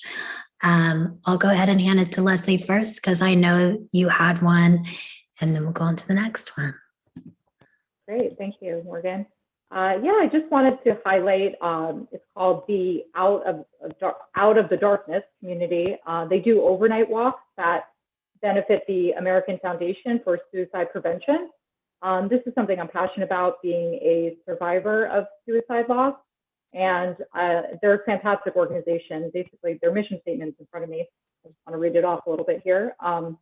So their purpose is to raise awareness on suicide and depression, raising money for research and education to prevent suicide from taking place. And they also provide assistance and a safe outlet for survivors of suicide. Thank you so much. Marlene, I'll let you go ahead and take the floor. My charity would be for the Anxiety and Depression Association of America. I also, too, am a survivor of, I was once a sufferer of depression and anxiety and was able to rise above it. And the organization is wonderful because they provide education for people who may not understand too much about anxiety and depression. It helps sort of release the sting towards anxiety and depression because there's been such a sting about it. And they also provide counseling. They provide all kinds of services for people, therapy, support groups, et cetera, et cetera. And they've been around since pretty much the 80s, early 80s. So that is that is a charity that I decided to go with. Thank you so much. Are there any other actors that would like to speak at this time? I'm going to go ahead and also shout out RRPF, which is for recurrent respiratory papillomas. As most of you know who have seen our shows, it's a big part of my raising awareness. RRP is an illness where tumors grow in your airway and prevents breathing. It can start at the larynx and go to the lungs. And people have to endure sometimes hundreds and hundreds of surgeries. I myself have had over 300 surgeries. And one of my best friends in the whole world, Mr. Antonio Johnson, recently just passed away from this illness. And so it means a lot to me just to spread awareness. We are desperate to spread awareness and get the word out there so that people know about this illness and doctors can be more encouraged to look for ways that we can get a cure. So all of those are on our website. Thank you so much for everybody that watched, to all of our actors. If I could have all you guys come on for just a second and just give a wave so everybody can see your beautiful faces. Thank you so much, guys. We hope to see you again soon. This was an amazing show. Thank you so much. I just honestly can't thank you enough. Thanks, guys. See you soon.